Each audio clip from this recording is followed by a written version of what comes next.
네, 반갑습니다, 여러분. 오늘 이제 제목을 저기에는 청춘들의 진보집권 플랜 이렇게 잡아놨는데요.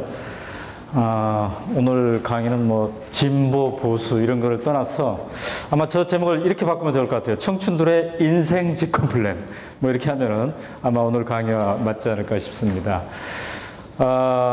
저한테 1시간 반 정도 주어졌다고 하는데 한 1시간 남짓 제가 아마 얘기하고 질의응답 시간을 더 많이 갖는 게 좋을 것 같다는 생각도 듭니다. 오연호가 누구냐 이렇게 생각하시는 분들이 있을 텐데 저의 정체성은 몇 가지 있는 것 같습니다. 우선 지금 오마이뉴스를 운영하고 있습니다. 그래서 사장인데요. 나름 언론사주입니다. 그러니까 우리 지금 저희가 2000년에 만들어질 때 4명이서 출발했는데 지금은 이제 90명의 정규 직원이 있습니다. 그래서 제가 매월 25일이 되면은 90명의 월급을 걱정해야 되는 그런 이제 사장의 역할을 하고 있습니다. 다행스러운 것은 2000년에 오마이뉴스를 만들어진 이후에 11년간, 12년이 가까워지네요. 단 하루도 월급날을 미뤄본 적이 없다는 것. 이거에 대해서 참으로 다행스럽게 생각을 하고 있습니다. 그래서 지금도 이제 오마이뉴스라는 회사를 운영하고 있는 사장의 역할을 하고 있고, 두 번째 저의 정체성은 기자입니다. 기자. 그래서 제가 쓴 진보 집권 플랜 이 책도 어찌 보면은 저한테는 이제 하나의 긴 기사죠. 인터뷰집이니까 사장의 역할을 하고 있지만 계속 기자의 역할도 하고 있다. 그래서 제가 갖고 있는 타이틀 중에 하나는 대표 기자. 그러니까 사장 역할을 하면서 기자 역할을 하기 때문에 그런 호칭도 함께 가지고 있습니다. 근데 최근에 한 달 전에 제가 나름 행복한 순간이 있었는데 뭐냐면은 이달의 기자상을 받았습니다. 한국기자협회에서 주는 상을 받았는데 그거 뭐냐면은 이제 한 달 동안 평가를 해서 신문사, 방송사 기자들 전부 합쳐가지고 독특한 기사, 특종 기사에게 주는 상인데 뭘로 받았을까요? 혹시 알아맞힐 수 있는 사람 있나요? 안철수 현상. 이게 우리 사회를 지금 서울시장 선거 전후에서 막 됐죠? 그러니까 안철수 씨가 서울시장에 출마할 것 같다. 이러한 보도를 첫 번째로 우리가 했고, 이어서 이제 심층 인터뷰를 안철수 씨랑 했죠. 그것을 가지고 저희가 기자상을 받았습니다. 근데 저뿐 아니라 우리 막내 기자랑 제가 함께 기자상을 받았는데 굉장히 제 나름대로 의미 깊은 순간이었습니다. 왜냐면은 내가 지금 회사를 운영하고 있지만 아직도 단 하루도 기자가 아니라는 생각을 안 했다. 이렇게 늘상 얘기를 해왔지만 이달의 기자상을 딱 바꿔보니까 나의 그러한 정신을 입증해주는 그런 상인 것 같아서 기분이 좋았습니다. 그 다음에 이제 세 번째 정체성은 오늘 이렇게 서로 이제 배우는 과정을 하는 겁니다. 저는 한 일주일에 한 번 정도 이런 시간을 갖습니다.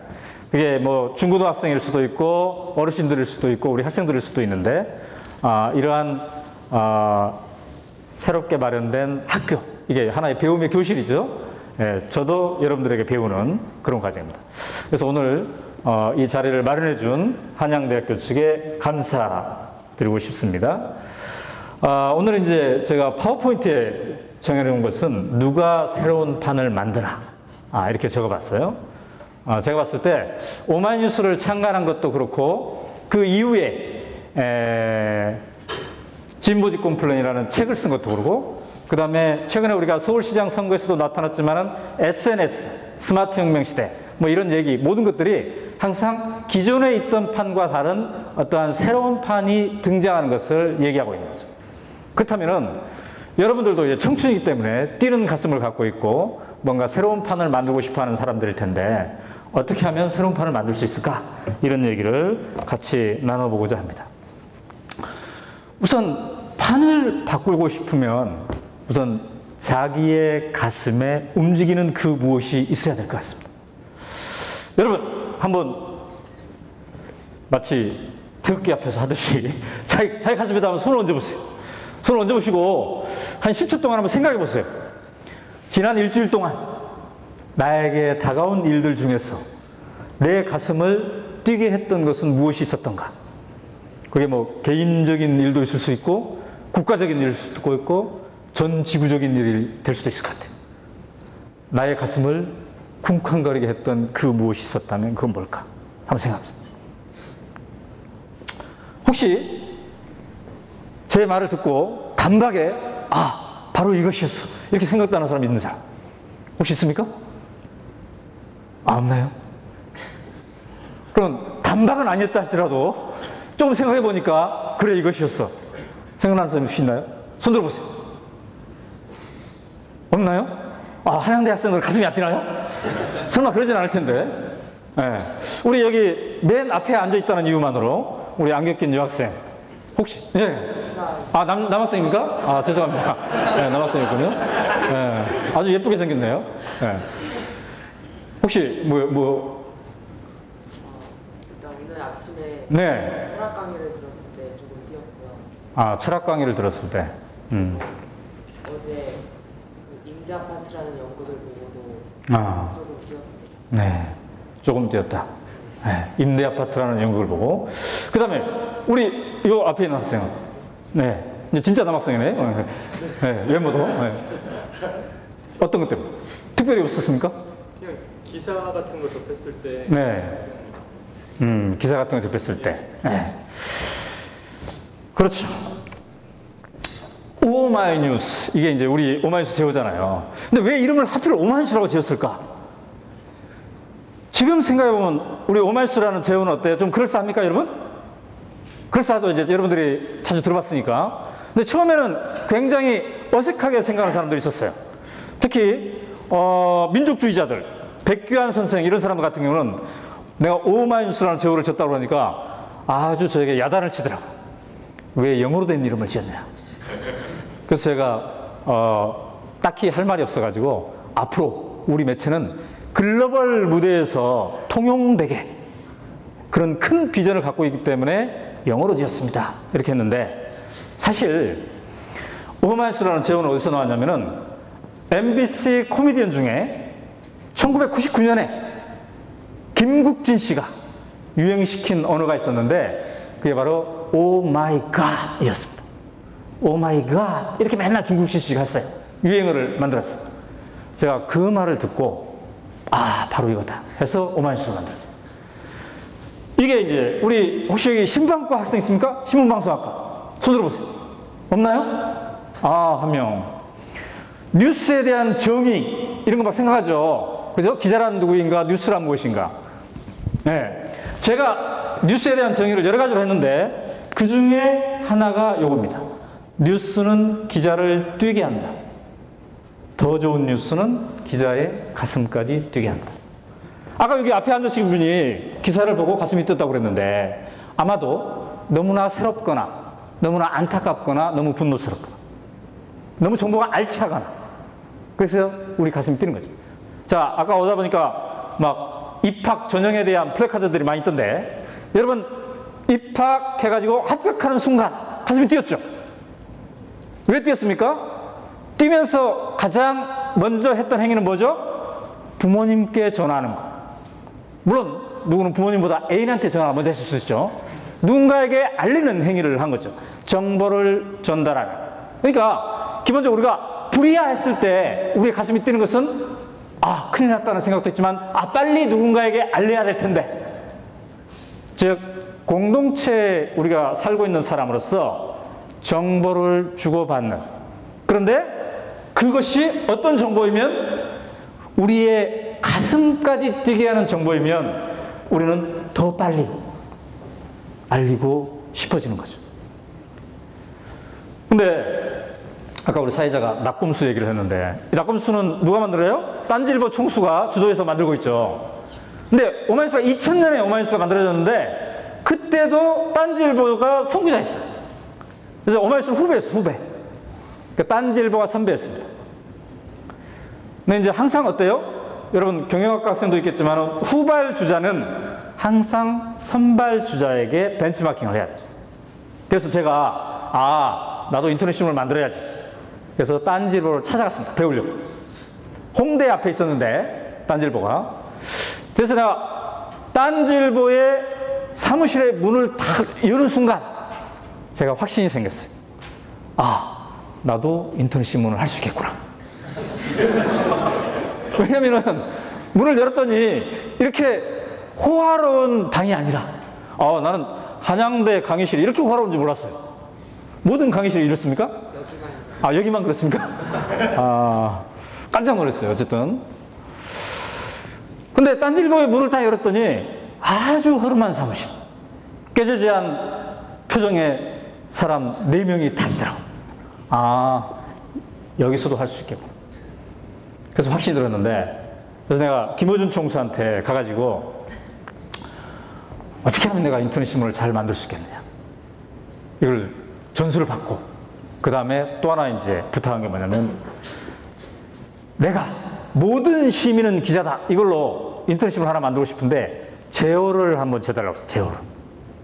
그랬더니 이 친구가 오연호가 내가 월간지에서 심층 취재를 전문으로 했으니까 그것을 가지고 뭔가 제호를 만들었으면 좋겠대. 그래서 어떤 사안에 대해서 처음부터 끝까지 잘 파헤쳐준다. 그런 의미에서 제호를 나한테 하나 제안했는데, 제 머리로서는 도저히 생각날 수 없는 그런 제호를 제안했어요. 그게 뭐였냐면, 뽕을 빼주마 했어요. 뽕을 빼주마. 근데 제가 처음에 오마이뉴스 만들었을 때 명함에다가 오마이뉴스 이렇게 적어서 사람들이 주니까 이게 뭐예요? 이렇게 물어보더라고요. 근데 만약에 뽕을 빼주마를 적어서 줬다면 더 황당했겠죠? 네? 네. 제가 그 제안은 기각시켰어. 굉장히 경쾌하고 발랄하고 기막힌 제호지만 기각시켰어요. 왜 그랬을까요? 네. 내가 추구하고 싶었던 인터넷 신문학과 컨셉이 맞지 않기 때문에. 내가 추구했던 것은 모든 시민은 기자다잖아요. 근데 어떻게 모든 시민이 뽕을 빼줄 수 있겠어요? 전문 기자들이 뽕을 빼줄 수 있겠죠. 그죠? 어쨌든 그렇게 되는데, 오늘 제가 처음부터 끝까지 다 내가 얘기할 것의 핵심을 관찰하고 있는 것은 바로 이것입니다. 가슴을 늘 체크로. 만약에 여러분의 가슴이 지금 자기의 이 가슴 운동이 평상시보다 다운돼 있다. 그럼 뭔가 문제가 있는 거예요. 뭔가 새로운 전환을 해야 되는 거죠. 자, 새 판을 본격적으로 만들려면 우선 이것이 있어야 되는데, 가슴이 뛰어야 되는데, 그 다음 것들 한번 체크해 봅시다. 누구 같습니까, 이 사람? 접니다, 저. 제가 인터넷 신문 사장이라고 하면은, 이 사람은 옛날부터 뭔가 테크놀로지에 관심이 있었겠구나. 이렇게 생각을 해요. 전혀 그렇지 않습니다. 저는 과도 국문과. 근데 제가 이렇게 고등학교 2학년 때까지 지게지고 산에서 나무했어요. 근데 이게 50가구밖에 안 되는 동네인데, 이때 뭐예요? 가슴이 뛰면 꿈이 생긴다. 꿈이 있으면 가슴이 뛴다. 내가 그렇게 써놨죠. 제가 가슴이 뛰었어요. 뭘 보고? 여러분도 국어책에서 배웠죠. 김유정의 농촌소설. 김유정의 농촌소설. 내가 농촌 출신이잖아요. 근데 김유정이 교과서에 실린 농촌소설을 보았더니 너무너무 재밌더라. 내가 이해를 딱 할 수 있더라. 그런데 신기한 걸 발견했어.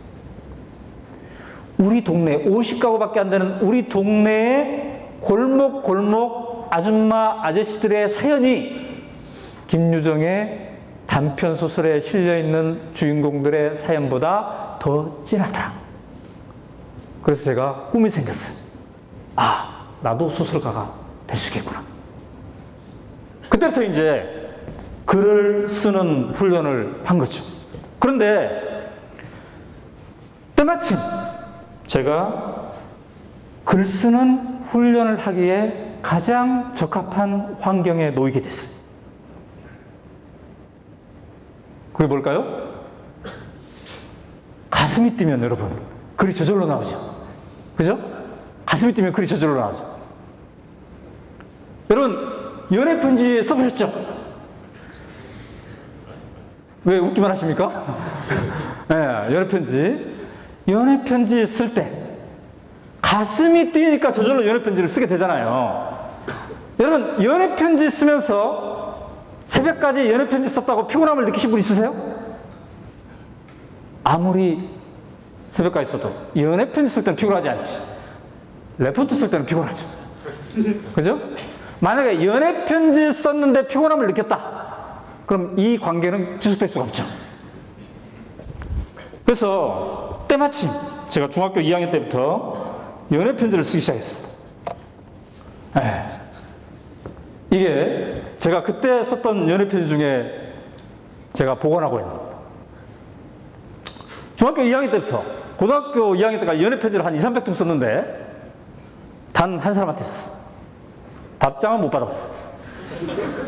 근데 신기한 게, 내가 그동안 어떤 여러 가지 일들을 했는데 연애편지 쓸 때가 가장 가슴이 뜨겁더라. 근데 이것도 한때일 수 있잖아요. 한때. 그리고 첫사랑에 대한 연애편지가 가장 더 뜨거울 수 있잖아요. 그래서 제가 내 인생에서 앞으로 이렇게 뜨거운 순간이 또 오리랴. 이 순간을 한번 저장해놔야 되겠다. 그래서 이 편지를 하나 남겨둔 겁니다. 보통 편지를 우리가 쓰면 보내죠. 근데 그때 당시에는 복사기도 없었는데 어떻게 남길까 하다가 똑같은 편지를 2개 썼어요. 그래가지고 제가 지금 저장해놨어요. 다행히 이 강의실은 너무 호화로워서 이 첫 줄과 이 공간이 굉장히 기네요. 어떤 강의실 가면 막 가까워가지고 이 내용을 다 읽어볼 수 있는데, 감사합니다. 근데 그렇게 해서 글을 쓰다 보니까 글쓰기가 재밌어졌어요. 연애편지 쓰다 보니까. 그래서 그래, 확실히 나는 소설가가 돼야 되겠다. 이런 꿈을 꿨죠. 그래서 과를 국문과로 선택했어요. 국문과. 근데 그 50가구밖에 안 되는 이 작은 동네에서 이 동네 역사가 한 300년 됐다고 그래요. 300년 역사 중에 제가 최초로 서울로 대학을 온 사람이었어요. 플래카드 걸릴만 하죠. 근데 이 지리산 밑에 너무 조그만 동네여가지고 플래카드를 걸어야 되겠다는 이 생각조차도 할 수 없는 그런 동네였어요. 근데 저는 이 동네 분들이 300년 만에 처음으로 서울로 간 대학생들에게 무엇을 원하는지를 정확히 알고 있어요. 여러분, 대학 올 때 주위 분들이 뭘 여러분에게 기대했습니까? 뭐 여러 가지를 기대할 수 있지만 크게 2가지를 기대하죠. 특히 저 시골에서는 더욱더 그렇죠. 첫째, 돈. 너무 가난하니까 이제 배운 사람이 와서 우리의 가난을 해방시켜줬으면 좋겠다. 2번째는 뭐예요? 권력. 그러니까 면사무소 직원, 군수, 이런 사람들에게 머리를 조아리는 저 시골 사람들의 입장에서는 배운 사람이 와서 뭐 행정고시를 패스하든 아니면 뭐 공무원 시험을 합격하든 아니면 뭐 판검사가 되든 그런 역할을 해줬으면 좋겠다. 이 2가지. 돈과 권력. 특히 동네 이장도 권력으로 생각하던 그때였어요. 제가요, 초등학교 때 초등학교 1학년 때 선생님이 꿈이 뭐냐고 적어놔라고 하잖아요. 그때 제가 뭘 적었는지 아십니까? 동네 이장. 왜냐면은 우리 동네가 50가구밖에 안 되는데 크게 2 성씨가 경쟁을 하고 있어. 한나라당, 민주당처럼. 이렇게 우리 5가하고 그다음에 한씨. 그다음에 이렇게 양쪽에 소수파가 있었어요. 요즘 민노당, 참여당 이런 것처럼. 그러니까 동네 이장 선거만 되면 어떻게 민노당, 참여당을 자기 파로 흡수할 것인가. 이거 가지고 작전회의를 하는데 우리 집안 어른들이 우리 사랑방에 다 와가지고 심각한 선거 작전을 짜더라고. 그래서 내가 동네 이장이라는 게 엄청난 권력인가 보다. 나도 어른이 되면 반드시 동네 이장을 해야 되겠다. 이런 생각을 했죠. 그때의 감각이 있어서 진보집권 플랜을 썼는지 모르겠어요. 어쨌든 그런 동네에서 이제 탁 대학 합격 해가지고 서울로 길을 향하는데 동네 어귀를 나서면서 저는 확신이 들었죠. 나는 우리 동네 사람들의 희망을 배신할 것이다. 왜? 나는 소설가가 되려고 하고 있고 국문과를 갔으니까. 여기 우리 한양대 국문과 계십니까? 손 들어보세요. 어이구, 한 분 계시네. 감사합니다. 네. 우리 때 국문과를 굽는과라고 했어요. 굽는과. 요즘은 사정이 좀 나아졌습니까? 네, 나아지길 바랍니다. 네. 근데 착잡하게, 그렇게 착잡하게 내가 대학을 서울로 딱 왔는데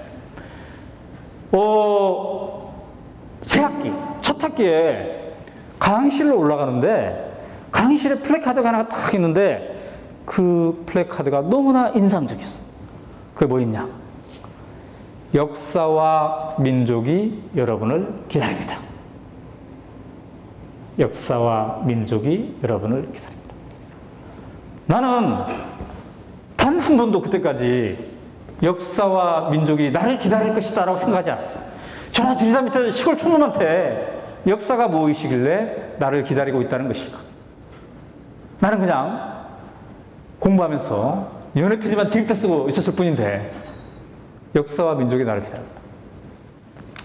그런데 왜 역사와 민족이 나를 기다리고 있는지를 서서히 알게 됐죠.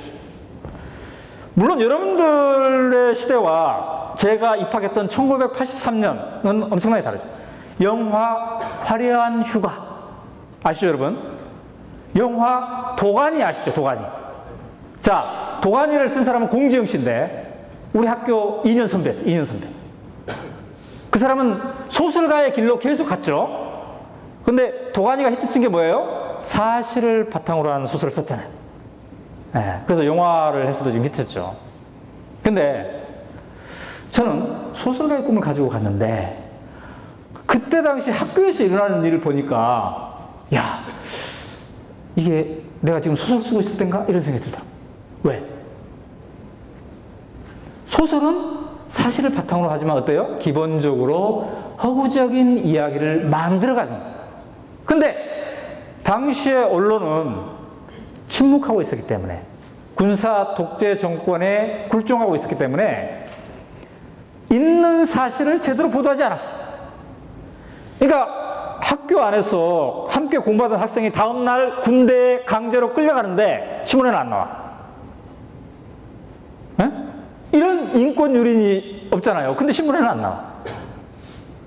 그래서 서서히 그런 생각이 들기 시작했어요.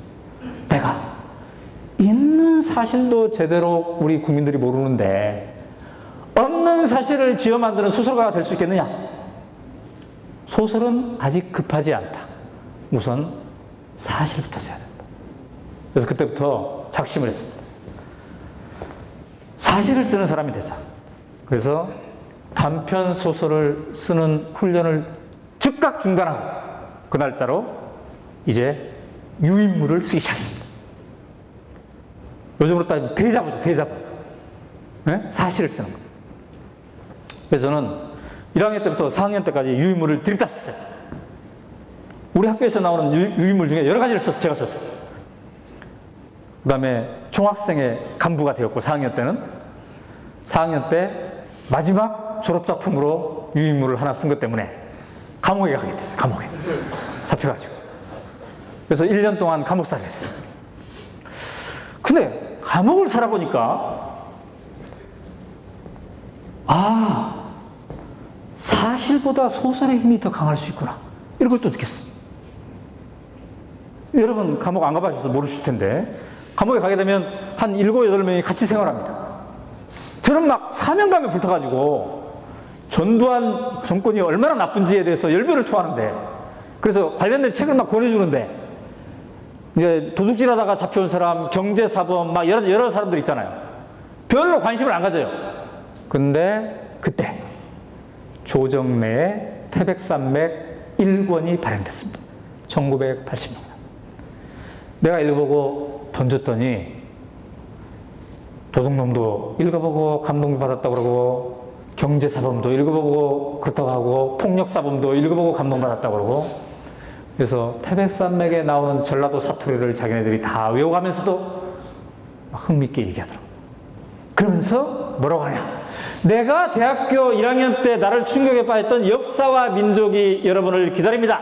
그거를 이 깜빵 안에 도둑놈들이 경제사범들이 우리 현대사가 이랬다니, 우리 민족이 이랬다니, 이런 얘기를 하더라니까요. 그래서 야, 소설의 힘, 은근하게 서서히 사람을 바꿔가는 이 힘이 있구나, 이걸 또 느꼈어요. 그럼에도 불구하고 저는 생각했죠. 아니다, 지금은 사실을 기록해야 된다. 그래서 그럼 대학교 때는 사실을 기록하기 위해서 유인물을 썼는데, 대자보를 썼는데, 사회에 나가야 되니까 그럼 기자가 돼야 돼. 근데 아무리 생각해봐도 어디 기자로 갈 데가 없어요. 왜? 감옥 갔다 온 사람을 누가 기자로 받아주겠어요? 그때는 한겨레 신문도 없었고. 생각해보니 유일하게 한 매체가 있어요. 그게 바로 월간 말지입니다. 말지. 여러분, 말지를 도서관에서라도 한 번이라도 봐보시면 손 들어보실래요? 나는 말지를 봐봤다. 아, 몇 분 되군요. 굉장히 구하기 힘든 매체입니다. 지금은 폐간됐어요. 네, 그때 당시에 굉장히 제야 매체였어요. 그러니까 이 말지가 말다운 말을 한다, 참말을 한다, 이런 거예요. 그러니까 군사 정권이 기존 언론을 옥죄고 있을 때 이 사람들이 대한 언론을 표방한 게 말지죠. 그러면 이 사람들은 조선일보에서 쫓겨난 사람들, 동아일보에서 쫓겨난 사람들, 연합뉴스에서 쫓겨난 사람, 이런 사람들이 모여서 만든 매체예요. 나는 이 매체는 나를 받아줄 수 있을 것이다, 이렇게 생각했어요. 왜 그러냐면은 그 말지를 만든 사람들도, 당사자들도 다 한때 감옥에 갔다 왔으니까. 네? 그래서 제가 제 발로 찾아갔어요. 그랬더니 어떻게 알고 왔네요. 2주 후에 마침 시험을 볼 거예요. 어떻게 알고 왔는지. 그래서 제가 물어봤죠. 아니, 저는 제 발로 찾아왔기 때문에 시험 일자를 알 수 있는데 그럼 다른 사람들은 어떻게 옵니까? 그랬더니 우리는 공채 광고를 안 낸다 그러더라고요. 왜? 우리는 불법 매체이고, 어? 전두환에 의해서 탄압받는, 요즘 같으면 낙검수 이런 거지. 예, 열외 매체지. 불법 매체이고. 그 다음에 돈도 없다. 광고할 돈도. 그래서 이제 시험일 날 딱 가봤어요. 그랬더니 요즘 같으면 어때요? 언론 고시 해가지고 막 수십 명, 수백 명이 오는데 딱 갔더니 단 4명 와 있더라고요. 아름아름해서 4명이 와 있어요. 그래서 이제 시험 딱 보고 일주일 후에 합격 해서 갔더니 또 4명 와 있어요. 그래서 100% 합격 이런 데 갔어요. 근데 첫날 선배가 뭐라고 그러냐면, 출근했더니 우리 회사는 가난하기 때문에 점심을 사무실에서 해먹는다. 식사 당번은 수습기자들이 한다 그러더라고요. 그래서 첫날 한 게 제가 마포 공덕시장에 가가지고 장바구니들 가가지고 해가지고 밥해서 먹이고 설거지하고, 그러니까 오후 2시가 됐더라고요. 그런 데서 살았어요. 그때 수습기자, 예, 이 모습인데, 이 전화기 한번 보시면, 전화기. 얼마나 뭉퉁하고 거의 무전기 뭐 수준이죠. 얼마나 가난했냐. 이 남자의 초봉이 15만 원. 그러니까 교사 초봉이 50만 원이었으니까 3분의 1 정도. 이런 데였어요. 근데 월급 적은 건 상관없어요. 사람들이 알아주질 않아, 알아주질. 여러분, 왜 우리 부모님들이 왜 큰 회사에 취직을 원할까요? 예, 아유, 우리 아들이 어디에 취직했대, 우리 딸이 어디에 취직했다 하면은 엄마 친구들이 바로 알아들어야 되는데, 이 명함이 모르는 회사야. 어디요? 그럼 또 설명해 줘야 되잖아. 예? 아, 그래요? 이렇게 되는 거잖아요. 근데 우리도 월간 말지 하면 사람들이 모르는 거예요. KBS, 조선일보 하면 알아주는데, 금방 아는데, 설명할 이유도 없는데. 우리는 말다운 말을 하기 위한 참말을 하는 월간 말지인데, 말지에서 왔습니다 하면은, 경마 잡지에서 오셨습니까? 응? 이렇게 얘기하는 사람들. 시골에 가면 마을을 연상하나 봐. 마을, 뭐 새마을 잡지입니까? 이렇게 얘기해요. 근데 그것까지도 괜찮아요. 숱하게 문전박대를 당하는 겁니다. 요즘은 이제 언론 민주화가 많이 됐기 때문에 출입 기자실, 예를 들면 대검찰청에 누가 붙잡혀가지 않습니까? 그럼 이제 출입 기자들이 막 쫓아다니면서 막 그 출입 기자실에서 기자회견 같은 걸 하잖아요. 근데 그 출입 기자실에 항상 붙어 있는 게 뭐냐면 잡상인 출입금지. 이게 붙어 있어요. 출입기자 외 출입금지. 그러니까 우리는 언론의 역할을 한다고 하는 기자인데도 잡상인 취급받아. 근데 말이죠, 이상한 게 헌법에는 평등권이 보장되어 있고 국민의 알 권리가 있습니다. 그 다음에 우리 헌법의 가장 소중한 조항 중에 하나인 119조 2항은 경제민주화 조항이 있습니다. 경제민주화죠. 경제행위에 있어서 민주화죠. 근데 왜 KBS 기자와 MBC 기자는 출입기자실에 들어가 있고 중소매체 기자들은 못 들어가야 되나? 이거에 대한 문제제기를 그 전에 전혀 하지 않았어요. 그러니 우리도 못 들어간 거죠. 여러분이라면 그럴 때 어떻게 하시겠습니까? 여러분이라면. 당신은 들어오면 안 돼요. 왜요? 작은 매체 기자이니까. 그럼 여러분 어떻게 하시겠어요? 저는요, 끝까지 싸웠습니다. 근데 우리를 못 들어오게 하는 사람이 같은 기자가 못 들어오게 하는 게 아니라 기자들에게 커피 서비스를 하는 여직원이 못 들어오게. 근데 말지가 뭔지 몰라요. 그럼 그때마다 이제 설마요. 우리 말지는요, 조선일보, 통화일보, 연합뉴스 등에서 언론 자유운동을 하다가 쫓겨났어. 감옥에 갔다 온 사람들이. 불법으로 만든 매체인데. 이러면서 이제 설명을 하는 거죠. 근데 그 중에 10번 중에 7번은 제가 그렇게 얘기했어요. 근데 딱 3번 정도는 못 하겠더라고요, 그렇게. 어떨 때? 내 컨디션이 안 좋을 때. 아유, 굳이 싸우냐? 이럴 때. 그 다음에, 내가 우리 말들은요라고 설명하려고 하는데, 저 뒤에 기자석에 앉아있는 친구랑 얼굴이 딱 마주쳤는데, 내가 대학교 때 잘 알았던 애야. 조금 쪽팔리잖아요. 에? 그럴 때, 그냥 대충 하고 온다든지, 보도자료만 그냥 가지고 온다든지. 그때 내가 걸어 나오면서 어떤 느낌이 들었냐면, 제가 무너지는 소리를 들었어. 왜 나는 당당하지 못했을까? 아니, 쟤네들은 전두환 군사정권에 굴종하면서 지시한 걸 그대로 써준 사람들이고, 우리는 그들을 지적하면서 그들이 쓴 보도 지침을 폭로한 그런 대한매체인데, 내가 더 당당해야 되는데 왜 나는 그러지 못하냐. 그래서 그때 작심했어요. 내가 만약에 이 기싸움에서 진다면 나는 이 회사에 입사한 이유가 없다. 내가 월급 많이 준다는 회사도 마다하고, 사실 마다한 적은 없지. 시도도 안 했으니까.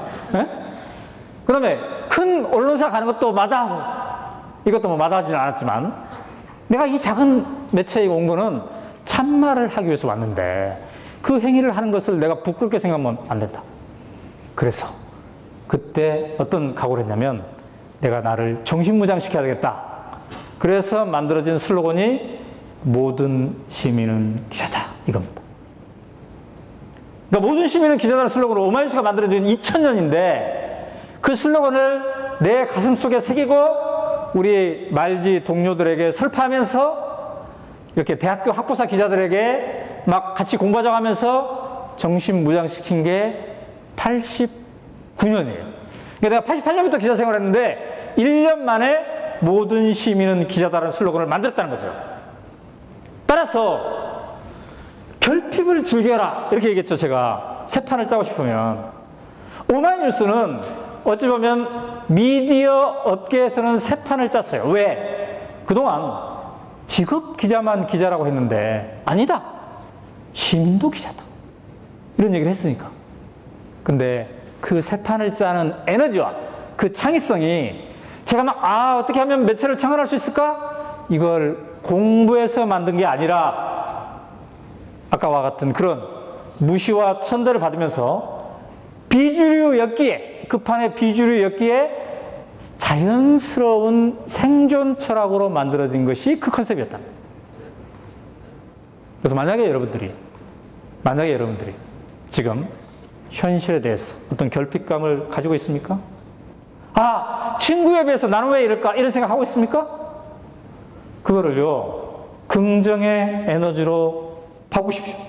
아니, 충분히 지금의 결핍이 창조의 에너지가 될 수 있습니다. 사회적 현실 관계에서도 마찬가지지만 자기 개인의 성격이나 이런 것에 대해서도 여러분들은 새 판을 짜는 지혜를 찾아야 될 텐데, 자신의 성격이든 성향이든 그 단점도 창조의 에너지를 만들 수 있다. 자, 이 사람이 대표적인 거죠. 마크 주커버그. 84년생. 근데 지금 7조 원대의 부자예요. 여러분은 7조 원 있으면 뭘 하시겠습니까? 뭐 하시고 싶으세요? 7조 원. 네, 상상이 안 되죠. 이런 꿈을 안 꿔봤으니까. 근데 저는 이 파워포인트를 만들면서 상상을 해봤어요. 나에게 7조 원이 있으면 뭘 할까? 우선 7분의 1, 1조를 띄어서 조중동을 한꺼번에 사고 싶어요. 그러면 종편, 요즘 조중동이 종편 한다고 하는데 종편 끼어서 사도 한 1조 원이면 살 것 같아요. 네. 그래도 6조 원이 남네. 그러면 그 중에 한 5천억 떼가지고 CJ 미디어를 한번 살까? 그러면 수수께 같은 것도 우리가 할 수도 있고, 네, 그렇잖아요? 자, 내가 기자이다 보니까 오연호의 기자 만들기, 이런 수업을 하고 있어요. 그러면 그 수업에 들은 학생들은 저한테 기자가 되고 싶은데요, 저는요 성격이 내향적이에요. 기자에 안 맞는 것 같아요. 이렇게 얘기하는 사람도 있습니다. 여러분도 여러분이 상정한 그 어떤 직업이 있을 거예요. 근데 내가 과연 그 직업을 맞을까? 내 성향이? 이렇게 생각하는 사람이 있어요. 근데 스테레오타입, 기존의 편견, 이걸 버리십시오. 자, 이 사람은 인터넷 매체 중에서 가장 액티브한 그런 페이스북을 가장 잘 네트워킹된 친구 맺기 사이트를 만들어서 대박을 터뜨렸어요. 근데 이 사람의 성격은 어때요? 왕따 직전. 애인한테도 체이고 친구들한테도 별로 환영받지 못하는. 그래서 새 학기, 새 과목을 들어야 되는데 과목 정보를 얻기에도 참 불편한 그런 성격의 소유자이죠. 그러니까 어떻게 생각했어요?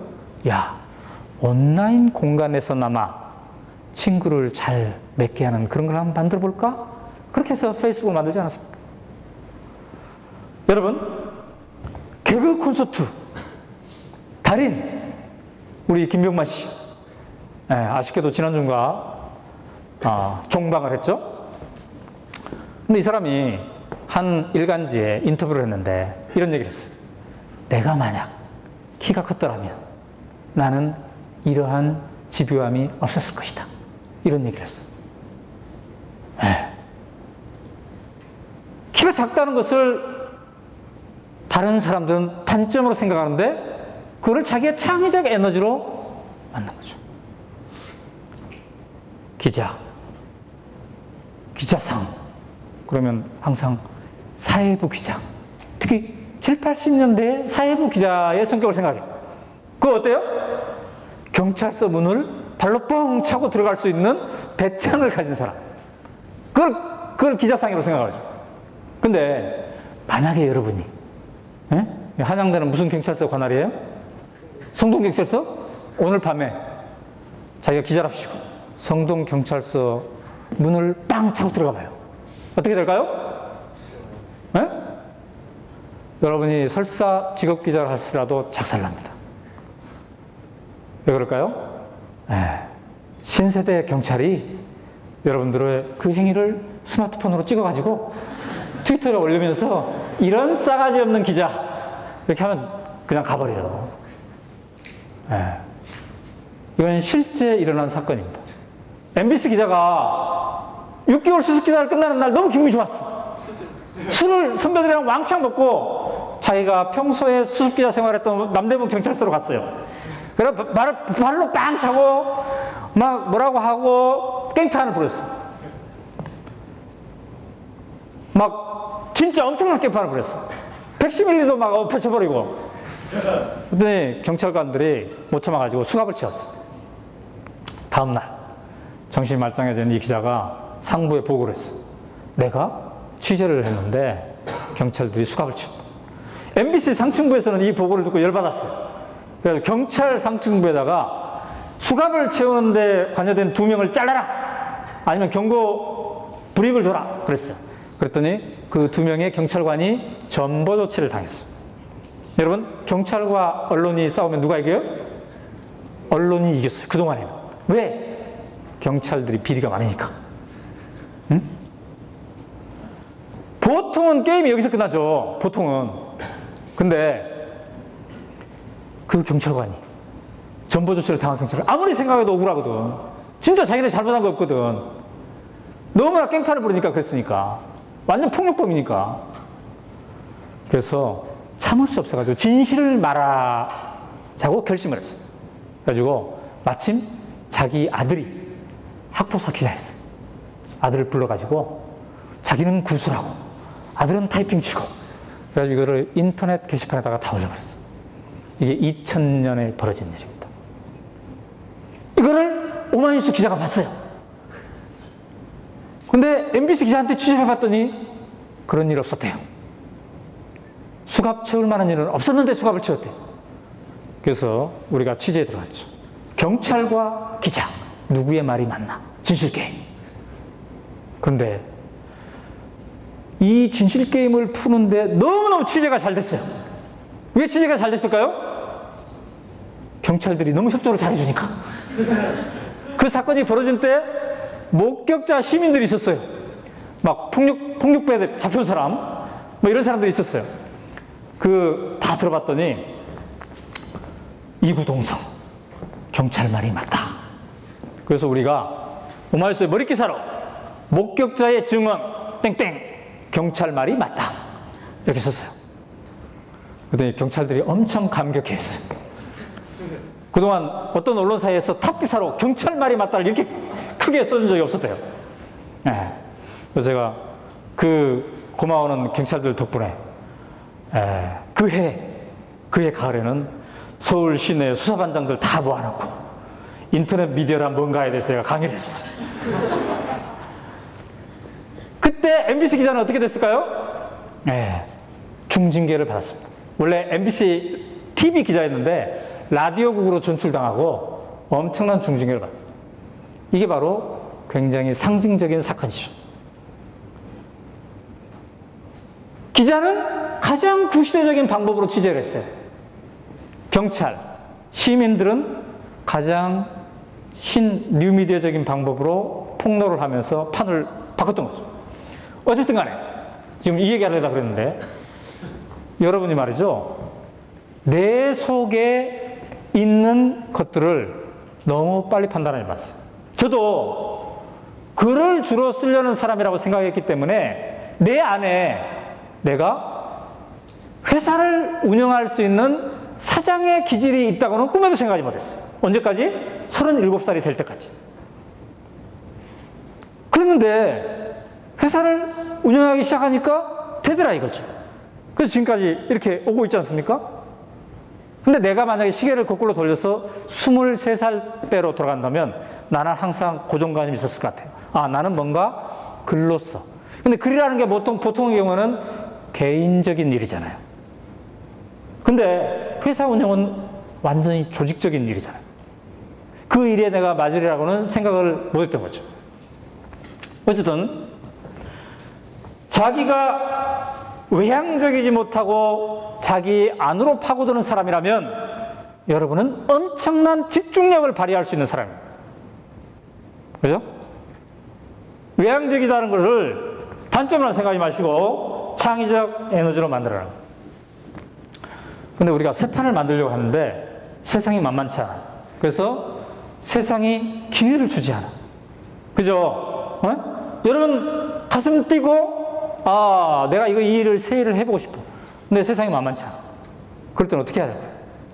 우리가 스스로 새 판을 짜야 된다. 아까 제가 월간 말지가 엄청 가난한 회사라고 그랬잖아요. 직원 10명. 근데 어느 순간, 내가 이 회사를 6, 7년 다닌 순간 딱 생각이 들었어. 내가 워싱턴 특파원으로 가야 되겠다. 워싱턴 특파원. 왜? 내가 그토록 좋아해서 말지에 입사를 했는데, 그래서 엄청나게 내가 생각하더라도 생산성이 높은 일을 많이 했는데, 어느 순간 말지 사무실로 찾아가는 내 발걸음이 무겁더라 이거죠. 권태기가 찾아온 겁니다. 그럼 이 권태기는 어디서 오나? 나와 말지와의 관계에서는 전혀 애정이 변함이 없건만 권태기가 찾아오더라. 어디서 찾아오나? 주변 환경이 바뀌니까. 어떻게 바뀌었냐면은 1994년경 본격적으로 권태기가 찾아왔는데, 왜냐하면 2000년을 앞두고, 2000년이 불과 얼마 안 됐잖아요. 그러니까 모든 언론에서 뭐라고 얘기했냐면 세계화 시대가 오고 있습니다. 정보화 시대가 오고 있습니다. 여러분은 세계화 시대, 정보화 시대에 대응할 만한 자기 혁신을 하고 있습니까? 이 질문을 계속 하는 거예요. 조선일보에서 시커멓게 일면 캠페인을 벌이는데 뭐라고 했냐면, 산업화에는 뒤졌어도 정보화에는 앞장서자. 우리 조선일보가 정보화를 앞장서서 하겠습니다. 뭐 이런 것들이 막 나오고. 근데 세계화 시대, 정보화 시대에 기자 오연호는 뭐 하고 있어요? 월간지 기자. 한 달에 한 번만 발언하는. 월간지가 그런 거잖아요. 한 달에 한 번만. 정보화 시대는 뭐예요? 시시각각 움직이는 시대인데. 그리고 저는 월간 말지에 들어가가지고 미국 전문가가 됐어요. 미국 전문가. 그래서 한국 속의 미국을 찾아다녔어요. 주한 미군 기지 있잖아요. 거기 다 찾아다니고. 그리고 미군 범죄사 쓰고, 한미 관계사 쓰고. 그래서 사람들이 저더러 뭐라고 별명을 붙여줬냐면, 걸어다니는 반미 기자다. 네. 그래서 그런 말도 있고, 아직도 대학도 국문과 같고, 미 제국주의 언어를 내가 왜 배우냐 해가지고 나는 대학 들어간 이후 영어 공부를 해본 적이 없어요. 그런데 세계화 시대가 된 거잖아요. 네? 나는 미국 전문가인데 미국에 한 번 가본 적도 없고 영어도 못하고, 근데 세계화 시대가 오고 있어요. 정보화 시대가. 나는 내 의식은, 내 사상은 KBS 기자에 비해서, 조선일보의 기자에 비해서 좋다고 생각했어요. 그런데 어느 날 갑자기 주한 미 대사가 말지 오연호 기자와 조선일보 기자와 KBS 기자를 초청했어요. 그래서 저녁 식사를 하면서 일종의 부드러운 인터뷰를 시작했어요. 근데 나는 영어를 한마디도 못해. KBS 기자와 조선일보 기자는 비록 군사 정권의 굴종한 기사들을 많이 썼지만 영어는 잘해. 그래서 주한미 대사와 화기애애하게 얘기를 하면서 그날 밤 기사를 써. 그러나 나는 기사를 쓰지 못해. 이건 제가 가정에서 한 얘기예요. 실제로 그랬다는 게 아니라. 그런 일이 벌어진다면 나는 어떤 생각이 들까?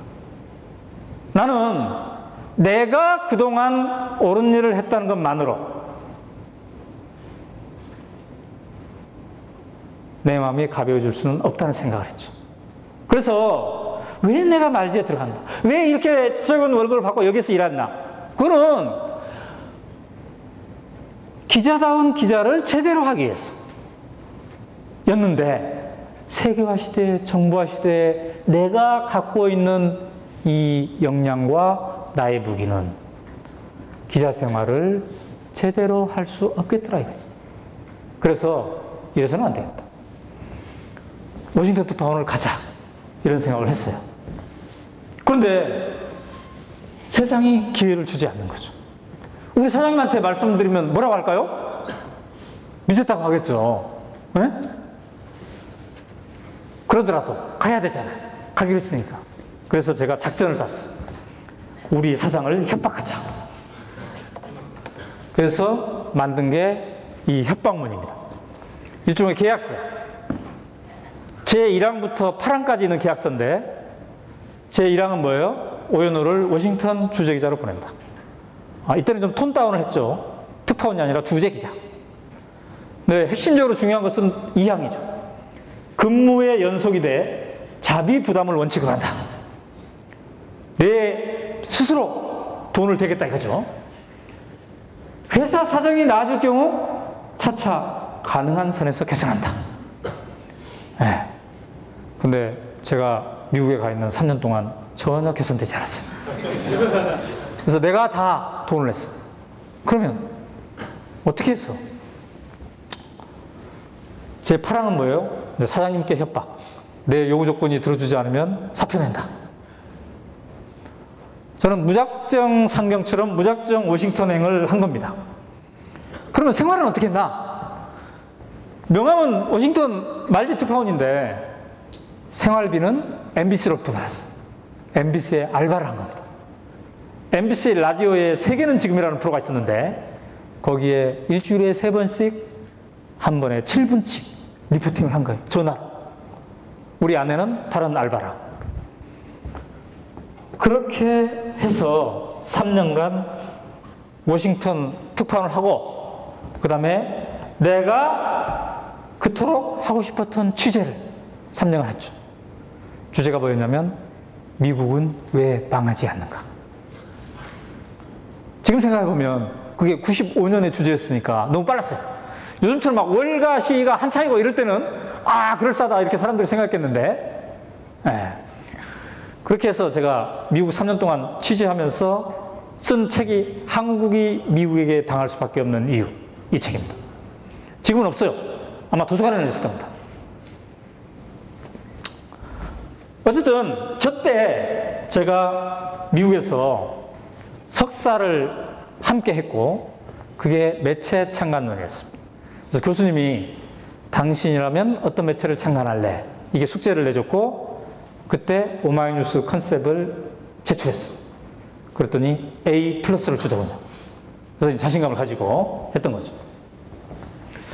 자, 여러분도 지금 여러분의 가슴을 만져보라고 그랬죠. 나는 이거를 하고 싶은데 나는 이만큼 못하고 있어서 내 가슴이 더 이상 뛰지 않다. 그렇다면은 판을 바꿀 생각을 하실 텐데 세상이 만만치 않을 거라 이거죠. 그럼 보통의 방법으로 하면은 힘들죠. 그러나 또 다른 방법으로 시도를 해보라. 그 길을 한번 찾아보자. 이 얘기입니다. 그런데 새 판을 짠 사람들. 그렇게 해서 뭔가 새 판이 짠 것들을 보니까 어떻게 해야 새 판을 성공할까? 그걸 딱 봤더니 새 판을 짠다는 것이 완전히 새로운 뭔가를 만들어가는 것은 아닌 것 같다. 완전히 새로운 뭔가가 아니라 이미 오래전부터 있었던 것. 그러나 소중한 것. 그러니까 소중한 것이 무엇인가를 발견하는 것이 곧 새 판을 짜는 것이다. 모든 시민은 기자다. 이건 아주 구태의연한 민주주의에 대한 거예요. 민주주의, 참여민주주의에 대한. 트위터, 조잘되는 재미에 대한 거잖아. 페이스북, 친구는 신뢰가 있다. 이 얘기잖아요. 제조원래가 왜 유행하나요? 걷기, 이런 거 유행하죠. 새 판을 만들려면 진정성이 있어야 될 것 같아요. 여러분, 이 요구르트의 제목을 보세요. 제목. 진정성 있어요, 없어요? 확실하잖아요. 먹는 건데 변이라는 제목이 들어가 있어요. 쾌변. 네, 제가 아침마다 먹는 요구르트입니다. 자신 있게 그래서 권해드려요. 무엇을 얘기하는지 확실하게 얘기하고 있잖아요. 쾌변. 그래서 제가 진보 집권 플랜도 제목이 아싸라잖아요. 네. 처음에는 뭐라고 하려고 했냐면 조 교수랑 제가 40살, 48이니까 30 잔치는 끝났다 이런 제목이 있어요. 그래서 그게 빗대가지고 40 잔치는 다시 시작이다 이렇게 처음에 지려고 했어요. 근데 이 요구르트 제목을 딱 보고 나서 그래 우리도 솔직해지자.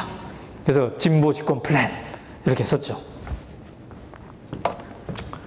재미있게 충전하자.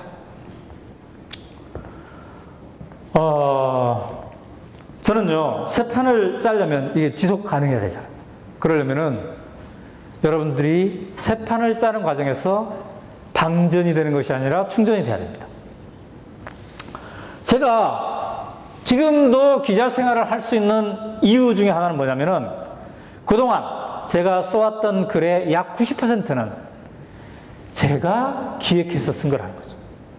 데스크가 오연호 기자 이거 한번 써보지 이런 게 아니라 편집장님 이번 달에는 내가 이걸 써보겠습니다. 이렇게 먼저 기획을 한 거죠. 자, 그렇게 되면 어떻게 돼요? 기사 쓰는 게 재미있죠. 그러면 기사 쓰는 게 피곤한 것이 아니라 충전되는 거예요. 근데 어떤 기자는 마감 시간만 되면 평상시에는 멀쩡하다가도 마감 시간만 되면 낮술을 마시고 담배를 피우고 인상을 찌푸리고 머리를 쥐어뜯고 그러면서 끝내 마감 시간을 지키지 못하는 이런 기자들이 있어요. 이거는 방전이죠. 방전. 그죠? 그러니까 근데 제가요 충격적으로 이렇게 해야지 방전이 안 되는구나 라는 걸 체험한 게 있어요. 그게 뭐냐면 우리 어머니가 농촌에서 밭에서 밭을 내는데 아침밥 먹고 나가셨는데 12시 점심때까지 허리를 안 펴고 일을 하시더라고요. 그래서 제가 어머니 좀 쉬었다 하세요 그랬거든요. 그랬더니 저한테 딱 한마디 하는데 뭐라고 하신지 아세요? 일하는 것이 쉬는 거지 뭐 그러더라고요.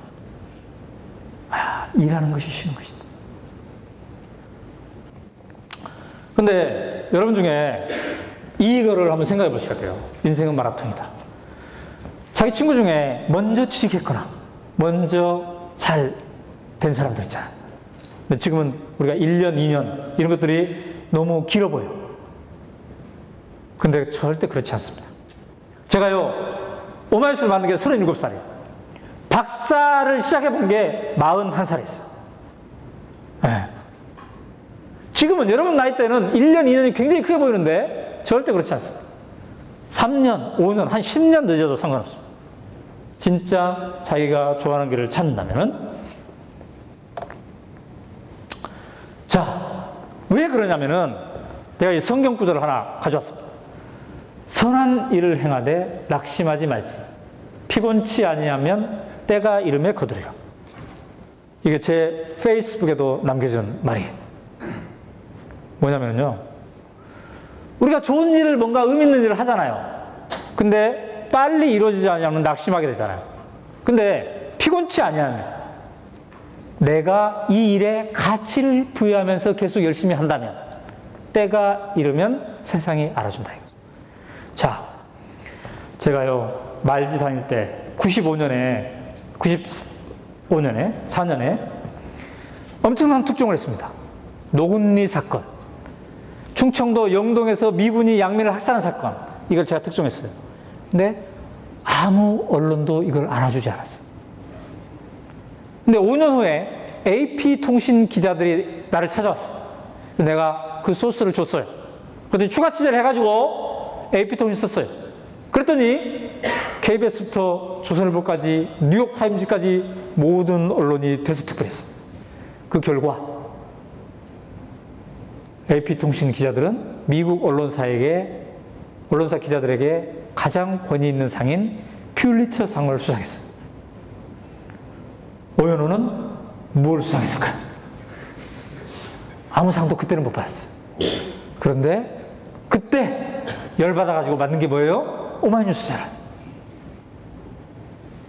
오직 기사의 질로만 평가하는 사이트를 만들었으면 좋겠다. 계급장 떼고 큰 언론사가 쓰면 크게 대접받고 작은 언론사가 쓰면 작게 대접받는 그런 거 없애고 오직 기사의 질로. 그게 오마이뉴스지 않습니까? 그랬더니 때가 이름에 거두리라 그랬잖아요. 그랬더니 우리 신박과 학생이 있어서 알겠지만은 저널리즘을 최초로 만든 학교가 어디예요? 미국 미주리 대학이에요. 그래서 세계에서 저널리즘 하면 가장 가치 있는 대학을 미주리 대학으로 그동안 해왔어요. 이 대학에서 저한테 이메일이 왔어요. 당신에게 우리 학교가 상을 주고 싶다. 아, 왜 제가 받나요? 그랬더니 오마이뉴스라는 시민 참여 저널리즘이라는 완전한 새 판을 만들었기 때문에 우리가 그 가치를 부여했습니다. 수상자들이 누군가요? 그랬더니 근데 그 해에 10명이 받았는데 다 미국 사람이고 저 혼자 한국 사람이에요. 수상 소감을 영어로 해야 되나요? 한국말로 해도 되나요? 물어봤더니 영어로 해야 된대요.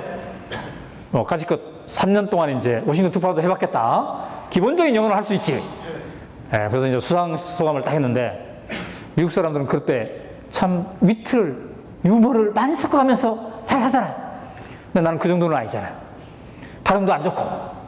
그런데 제가 써서 갔지. 써서 갔는데 이 상은 나에게 준 상이 아니라 그동안 함께 했던 우리 시민 기자들과 함께 이 얘기를 하는데 내 감정이 엄청 복받쳐 오더라고. 그리고 이게 인터넷 매체였으니까 가능한 거잖아요. 근데 인터넷 매체를 어디서 만들었어요? 미국 땅에서 만들었잖아요. 그런데 참여민주주의가 꽃피운 건 태평양을 건너서 한국이었잖아요. 이런 얘기를 하니까 내가 목이 메이더라고요. 그래서 발음도 안 좋지. 울먹거리지. 아마 아무도 내 수상소감을 못 알아들었을 거예요. 그러니까 저는 퓰리처 상은 못 받았지만 미주리 대학이 주는 새로운 언론판을 짠 미주리 메달은 받았다는 거죠. 때가 이름에 거두리라. 이 얘기가 가능하다는 거죠. 흙 속에 진주는 없다. 나는 새 판을 버렸는데, 나는 컨텐츠가 있는데 왜 세상이 나를 안 알아줄까? 이렇게 생각하는 여러분들이 있을 것 같아요. 근데 옛날에는 그랬어요. 왜? 조선일보가 보도해주지 않고 오마이뉴스가 보도해주지 않으면 흙 속에 진주가 묻힐 수 있었으니까. 근데 요즘은 어때요? 블로그. 여러분들이 블로그에 쓰면 되잖아요. 요즘 문성실 블로그 신문에 나왔죠? 네? 수십만 명이 독자래잖아요? 그게 바로 블로그의 세계입니다. 아니면 트위터 하면 되잖아요? 페이스북 하면 되잖아요? 네. 진보 집권 플랜을 제가 쓴 이유, 여러 가지 이유 중에 하나가 조국 교수 개인을 띄우기 위한 게 아닙니다. 매력 있는 사람을 발굴해내자. 이 메시지를 여러분에게 드립니다. 정치판에서뿐만 아니라 여러분 주변에서도 매력 있는 사람 있잖아요. 그런 사람들을 서로 발굴해 주자. 그래서 흙 속의 진주가 없게 돼야 돼. 마침 우리는 수수께라든지 위대한 탄생이니 뭐니 온갖 오디션 프로그램이 있잖아요. 울랄라 섹션, 허각 이런 사람들이 그런 거 없어서 못 나왔겠죠? 근데 또 다른 울랄라, 허각 얼마든지 나올 수 있죠. 근데 우리가 세 판을 짜려면 나만 생각해서 안 되죠. 우리와 함께. 옛날에는 오마이뉴스 때는 모든 시민은 기자다 했는데 지금은 어때요? 이제 기자를 초월해서 여러분 스스로가 미디어가 되어가고 있어요. 여러분이 미디어가 되어가고 있어요. 그래서 우리가 함께 하면은 더 큰 힘을 발휘할 수가 있어요. 자, 2012년 다가오고 있죠. 미디어 업계의 새로운 출연자는 뭐예요? SNS와 조중동 종편이에요. 누가 주도하느냐? 규모가 크다고 주도하는 거 아니에요. 누가 더 가슴을 뛰게 만하자. 이게 핵심 관전 포인트가 될 수 있어요. 해마다 이러한 언어들이 있는데 이 모든 변화에 이거는 시민 참여예요. 시민 참여. 해마다 유행어. 요즘에는 낙곰수, 팟캐스트 이런 게 이제 유행하고 있죠. 시민 참여. 이거의 반대말, 그러니까 권위, 독점, 폐쇄 이런 것이 세상을 주도할 수 없다는 겁니다. 자, 소셜 네트워크 서비스. 여러분 다 아시겠지만 이렇게 써놓으면 어려운 것 같은데 한마디로 하면 뭐예요? 더불어 함께. 트위터와 페이스북 여러분 다 하고 계실 테니까. 자, 왜 내가 이 얘기를 하고 있냐면은 가장 중요한 핵심 키워드가 저 실핏줄 언론이라는 겁니다. 실핏줄 언론. 아까 그랬죠. 여러분이 미디어가 될 수 있다고 그랬죠. 이 실핏줄 언론은 이거는 제 정의예요. 1명 혹은 10인 이하의 적은 인원이 운영 비용에 부담 없이 자발적으로. 이것이 나는 조중동 종편보다 오마이뉴스보다 더 큰 힘을 발휘할 수 있다고 보는 겁니다. 가장 큰 특성이 뭐예요? 생존 비용 마련에 정력을 허비하지 않는다.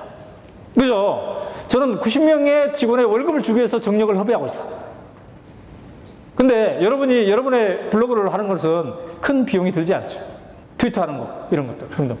자, 이런 여러 가지 역할입니다.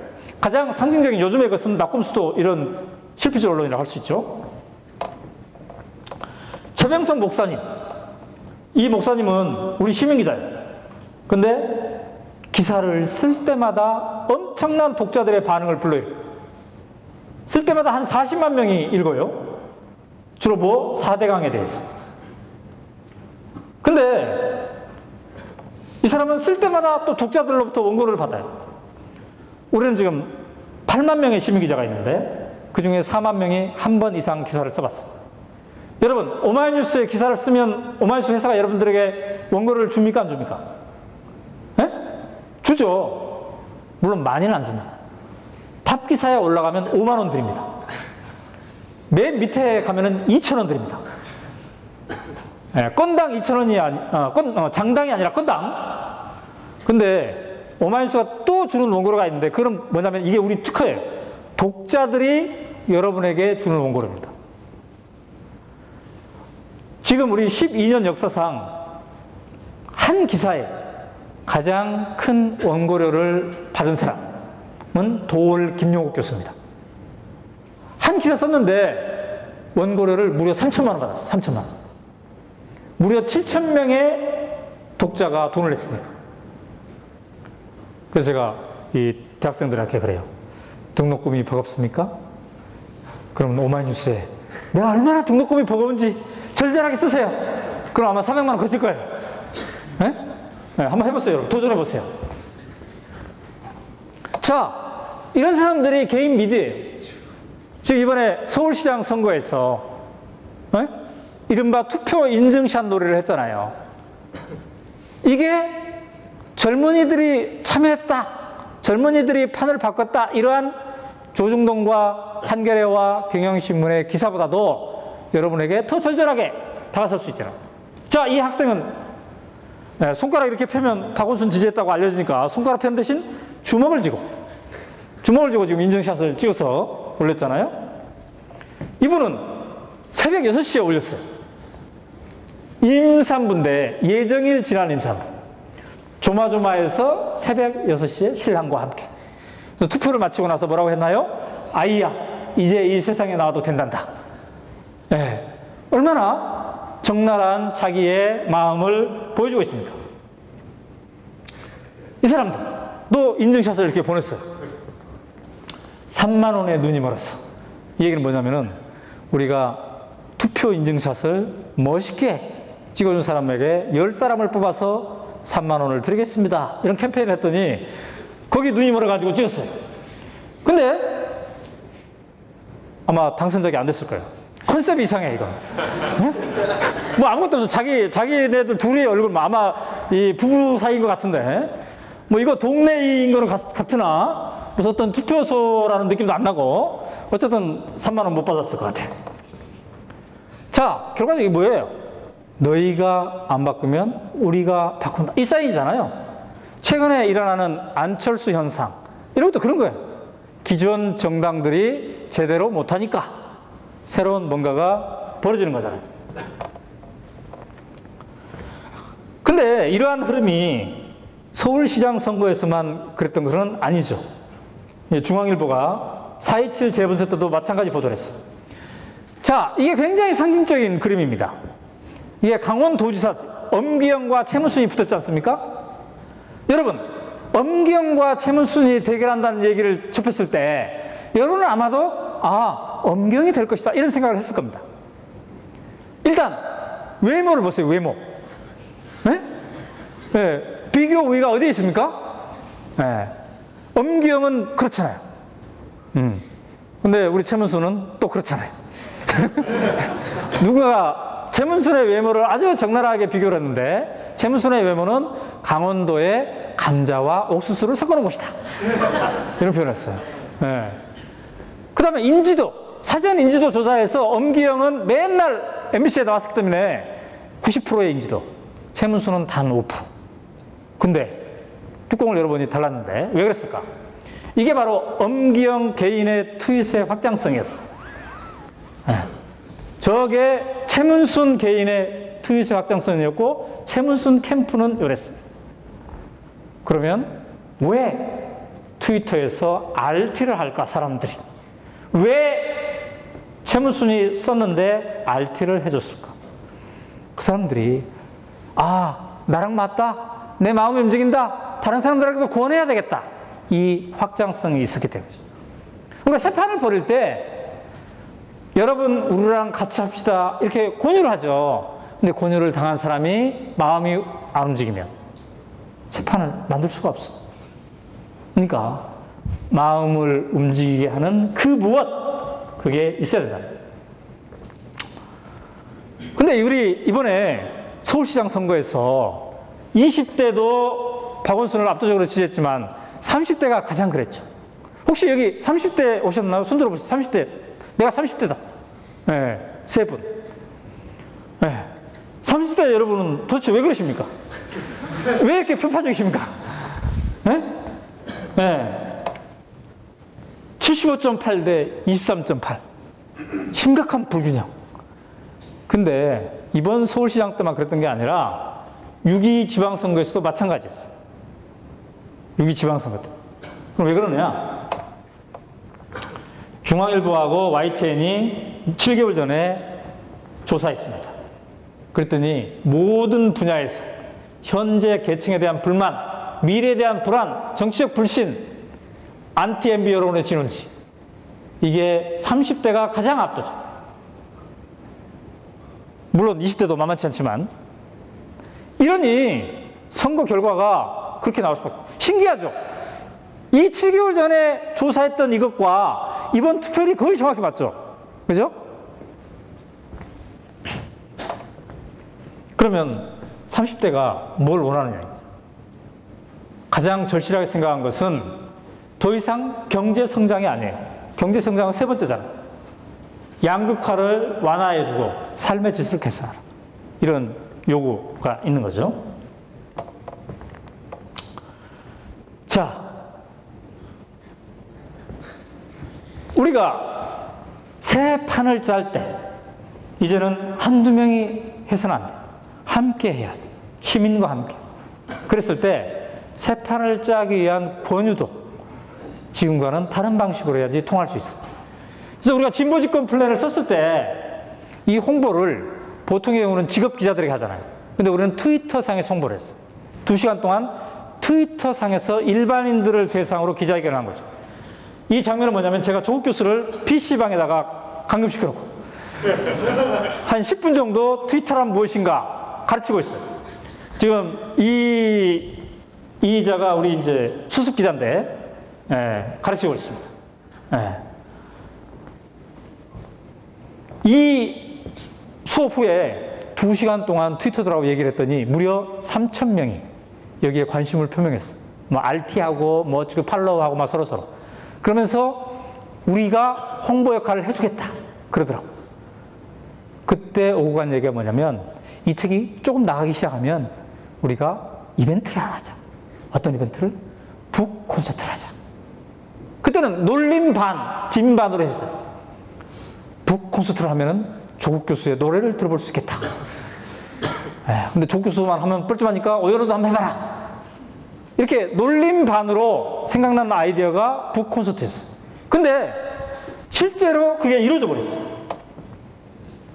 이 사람들이 그 준비위원들이에요. 트위터에서 만난 사람들. 그래가지고 조국 교수가 노래를 부르고 있어요. 저도 부를 수밖에 없었어요.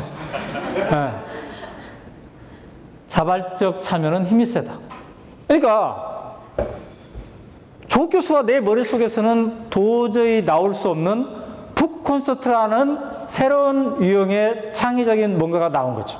그랬더니 이게 지금 서울에서 했던 북 콘서트인데 15,000원씩 내고 유료로 430석이 금방 매진됐어요. 그래서 서울을 시작으로 해서 제주도까지 7개 도시를 그렇게 돌았어요.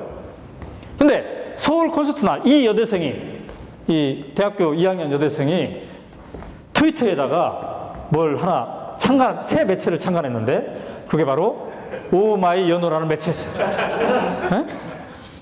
근데 제가 뭐라고 써놨나요? 자발적 참여는 창의적이다. 우리가 오연호는 오마이뉴스 회사의 대표잖아요. 우리가 CEO 마케팅 이런 걸 하잖아요. 그래서 내가 우리 직원들한테 야, 오연호를 활용해서 뭔가 좀 창의적인 마케팅을 한번 해봐라. 이렇게 부탁을 하면 우리 90명의 직원 중에 이런 작품 만들어낸 사람 아마 없을 거예요. 기본적으로 기사도 도발적이잖아요. 오연호 그는 사실 나쁜 남자이다. 뭐 이런 것도 있고. 네? 맨 밑에 제일 탑 기사. 단독 취재 A씨 첫 심경 고백. 집 대신 진보집 건물을 샀다. 이게 돼 있는데. 이거는 왜 나왔냐면 저 북콘서트 하면서 우리가 사연들을 트위터로 접하는데 26 회사원이 여자 회사원이 자기는 하이힐을 살 돈으로 진보집 건물을 샀대요. 그래서 우리가 너무 감격했어요.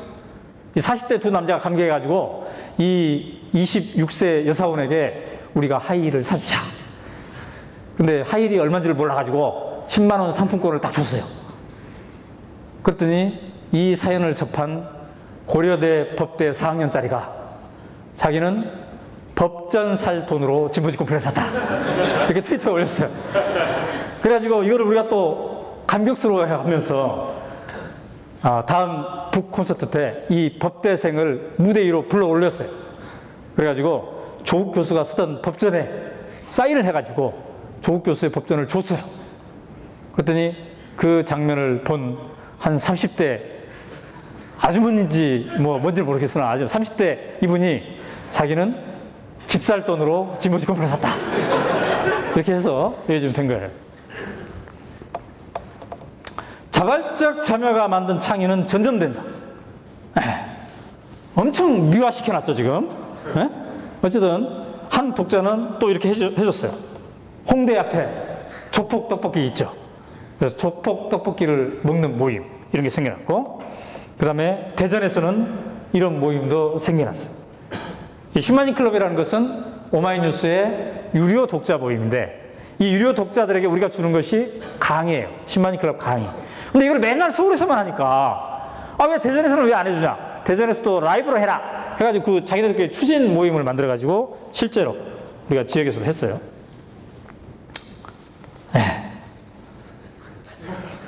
자, 이게 나오면 이제 강의가 거의 끝났다는 걸 얘기하고 있죠. 그런데 제가 지금까지 이제 세판을 벌여야 되고 주로 인터넷 미디어에서 어떻게 세판이 벌어지고 있고 이런 얘기를 쭉 했는데, 그런데 안철수, 장하준 이런 사람들은 공통점이 뭐냐면 트위터를 안 하더라. 페이스북도 안 하더라. 또 말도 별로 안 하더라. 근데 언론은 그들을 늘 주목하더라. 그리고 책을 쓰면 수십만 부가 나가버리더라. 왜 그럴까? 그러니까 우리가 새로운 판을 분산하게 짜고 있다는 것만으로, 트위터와 페이스북을 열심히 하고 있다는 것만으로 해결되지 않는다. 어떤 대학생 친구는 늘 트위터를 하고 있어. 저는 하루에 한 2, 3분만 트위터를 하는데, 짬짬이. 그때마다 그 학생은 반응을 해줘. 저야 굉장히 고맙죠. 한편으로는 걱정이 되는 거지. 이 학생은 언제 공부를 할까? 자기 일에 과연 집중은 잘 하고 있을까? 그래서 이제 그런 친구들한테 제가 가끔 이런 멘션을 날려줍니다. 당신이 트위터에서 바쁘게 지저귀고 있을 때 당신의 적은 조용히 책장을 넘기고 있습니다. 그럼 나한테 답이 와요. 허거! 하면서 답이 와요. 허거! 그러니까 우리가 바쁘게 움직인다고 다 중요한 게 아니다. 자기 주도적으로 움직여야 돼. 컨텐츠를 가지고 움직여야 돼. 그러지 않으면 공허할 뿐이다. 근데 자기 주도적이 되기 위해서, 컨텐츠를 갖추기 위해서는 뭘 해야 돼요? 공부를 해야 됩니다. 공부를. 그래서 우리가 공부를 하는 겁니다. 공부를 하는 이유가 다른 데 있는 게 아니라 알아야 된다는 거죠. 그 분야를. 그래서 이제 오마이뉴스 같은 데도 이런 공부를 계속 해왔어. 매주 목요일 가면 막 강의, 세상에 대한 강의고. 여러분들 중에 이미 월급을 받고 있는 사람은 오마이뉴스의 10만인 클럽이 되어도 좋습니다. 월 10,000원입니다. 그럼 거기에 가면 풍부한 강의가 이렇게 있습니다. 근데 우리가 이제 다음에 진보가 정권을 잡을까 보수가 정권을 잡을까 여러 관전 포인트가 있는데 그 중에 하나는 어느 쪽에서 보다 많은 공부를 하고 있느냐 이거죠. 근데 2007년 앞두고 말이죠. 2007년 대선 앞두고는 뭐 뉴라이트라는 컨셉도 생기고 선진화 담론도 생기고 나름 그쪽에서 많이 공부를 했어요. 근데 지금은 어때요? 복지 담론이라든지 뭔가 막 뭐 진보 집권 플랜 이런 것도 시작해가지고 여러 가지 새로운 얘기. 그 다음에 요즘 엄청난 강의 많죠, 막. 예? 사회에서 이런저런 강의. 예. 변화의 징조가 그렇게 있는 겁니다. 근데 여러분들이 생각할 때, 자, 내가 그럼 결심을 했다. 새 판을 짜자. 근데 내가 맞는 분야에서 새 판을 짜려고 해보니까 내가 생각한 것들은 이미 다 세상에 있다. 아, 내가 네이버 같은 걸 생각했는데 이미 네이버가 있네. 구글을 생각하려고 했더니 구글이 있고, 오마이뉴스 모든 시민은 기사 이거 내가 하려고 했는데 어디로 가버렸어. 나 그런 소리 많이 들었어요. 처음 제가 생각을 했을 때. 아, 내가 팟캐스트를 통해서 뭔가 하려고 했는데 김호준이 해버렸어. 응? 그럼 나는 도대체 뭘 해야 되나? 왜 항상 해버리나? 절대 주눅 들지 마세요. 틈새는 언제나 있다. 항상 100% 있어. 왜? 매개자의 숙명 때문에 그래요. 저 매개자의 숙명이라는 게 제 박사 논문의 핵심 컨셉입니다. 미디어는 100%가 될 수 없다. 현실은 100%지만 미디어는 매개자일 뿐이다. 근데 미디어랑 똑같이 사람도 그래, 사람도. 네이버는 100%가 될 수 없어요. 네이버보다 현실이 풍부하니까. 다음도 그래요. 안철수는 신일 수 없어요. 안철수는 우리에게 두 가지를 보여주고 있어. 하나는 매력을 전파합니다. 그러나 매력만 있습니까? 동시에 한계를 노출합니다. 여러분이 존경하는 그 누구도 마찬가지입니다. 거기에서 뭐가 생깁니까? 틈새가 보이는 겁니다. 거기에서 기회의 창이 열리는 겁니다. 그 창을 여러분들이 두드려야 됩니다. 그러니까 공부를 해야 됩니다. 내가 이 분야를 하려고 하는데 이미 와 있는 선발주자인 이 사람은, 이 매체는 어떤 점에서 매력을 전파하고 있고 어떤 점에서 한계를 노출하고 있습니다. 하나님은 우리를 다 신으로 만들지 않았다는, 에? 너무나 공평해. 한 사람에게 모든 거 다 주지 않았고 한 미디어에게 모든 걸 다 주지 않았다. 거기에서 늘 후발주자의 가능성이 있고 그 속에서 역동적으로 세상이 변화되는 겁니다. 자, 최후의 저의 질문입니다. 그런데 제가 지금까지 판을 바꾸자는 얘기를 계속 했는데 판을 바꾸면 우리가 행복해질 수 있을까? 더 많은 경제성장, 더 많은 정보, 더 많은 참여. 제가 막 여러분들에게 오마이뉴스의 시민기자가 되어보세요. 참여하면 여러분에게 좋습니다. 이렇게 얘기했는데 과연 더 많은 참여가 우리에게 더 많은 행복을 가져줄 수 있을까? 진보 집권 플랜. 진보가 집권해보자. 근데 진보가 집권하면 정말 나에게도 행복이 되고 우리 공동체에도 행복을 더 줄 수 있을까? 아니, 김대중 정권 해봤다. 노무현 정권을 해봤는데 별 뾰족한 수 없더라. 이렇게 생각하는 사람도 있어. 여러분은 어떤 분야에서 새 판을 만들고 싶어 합니까? 근데 그게 새 판을 위한 새 판이 되어서는 안 되고, 최종적으로 나의 행복지수, 그 다음에 함께 판을 만드는 사람의 행복지수를 겨냥해야 된다. 그렇기 때문에 우리가 새 판을 만들 때 늘 가치를 얘기합니다. 가치. 최근에 야권 통합에 대한 얘기를 하고 있죠. 새 판을 짜자가죠. 근데 야권 통합이 되면 그 어떠한 새로운 가치가 만들어지나요? 이 질문을 우리가 해야 되겠죠. 진보가 집권하면 어떠한 새로운 가치를 위해서 우리가 해야 되나요? 이런 얘기를 해야 되겠죠. 그죠? 여러분이 지금과는 다른 나를 만들고 싶다면 지금까지 내가 믿어왔던 가치, 그거 말고 거기에 보탤 만한 새로운 혁신적 가치는 무엇인가? 이거를 끊임없이 생각해야 된다는 거죠. 그래야지 공허하지 않고 지속 가능한 그러한 시도가 된다는 거죠. 여러분, 이 두 사람이 여기 있는데 두 사람 중에 누가 더 행복해 보이십니까?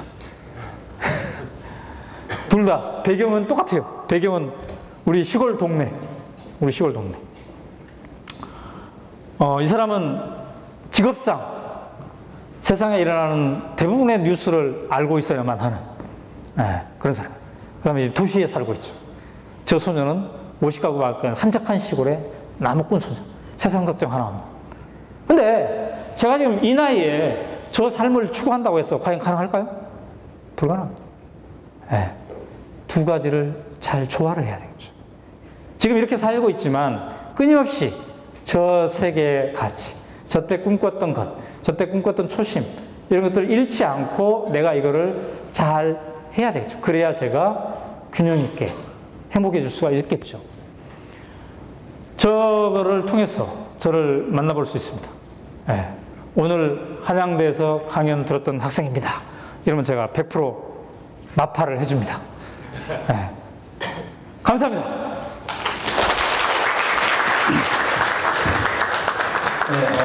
네, 안녕하세요. 자연과학부 1학년 최영석입니다. 그리고 그 한국사회 연구 동아리 쿠사의 일원이기도 한데요. 그 얼마 전에 학술 활동을 하면서 그 우리나라의 이런 정치 판도를 어떻게 바꿀 수 있을까라는 걸 실제로 했어요. 그때 나왔던 얘기 중에 그 SNS 이야기도 나왔었는데 그때 확실히 SNS가 파급력도 있고 영향도 상당히 크지만 한 가지 문제점으로 나온 게 그 깊이가 많이 얕을 수 있다. 그리고 그 이게 자기 주장도 들어갈 수 있지만 리트윗이라던가 그냥 팔로워 같은 그런 형태로 인해서 어쩌면 선동될 수도 있다라는 게 나왔었는데 그것의 문제를 어떻게 해결할 것인가라는 내용에 대해서 거의 원론적인 얘기밖에 안 나왔어요. 그냥 의식을 하면시킬 수밖에 없다. 공부를 조금 더 해야 한다고 겨우 그 정도 수준밖에 저희는 생각하지 못했거든요. 이런 문제에 대해서 그 기자님께서는 어떻게 생각하시는지 궁금합니다.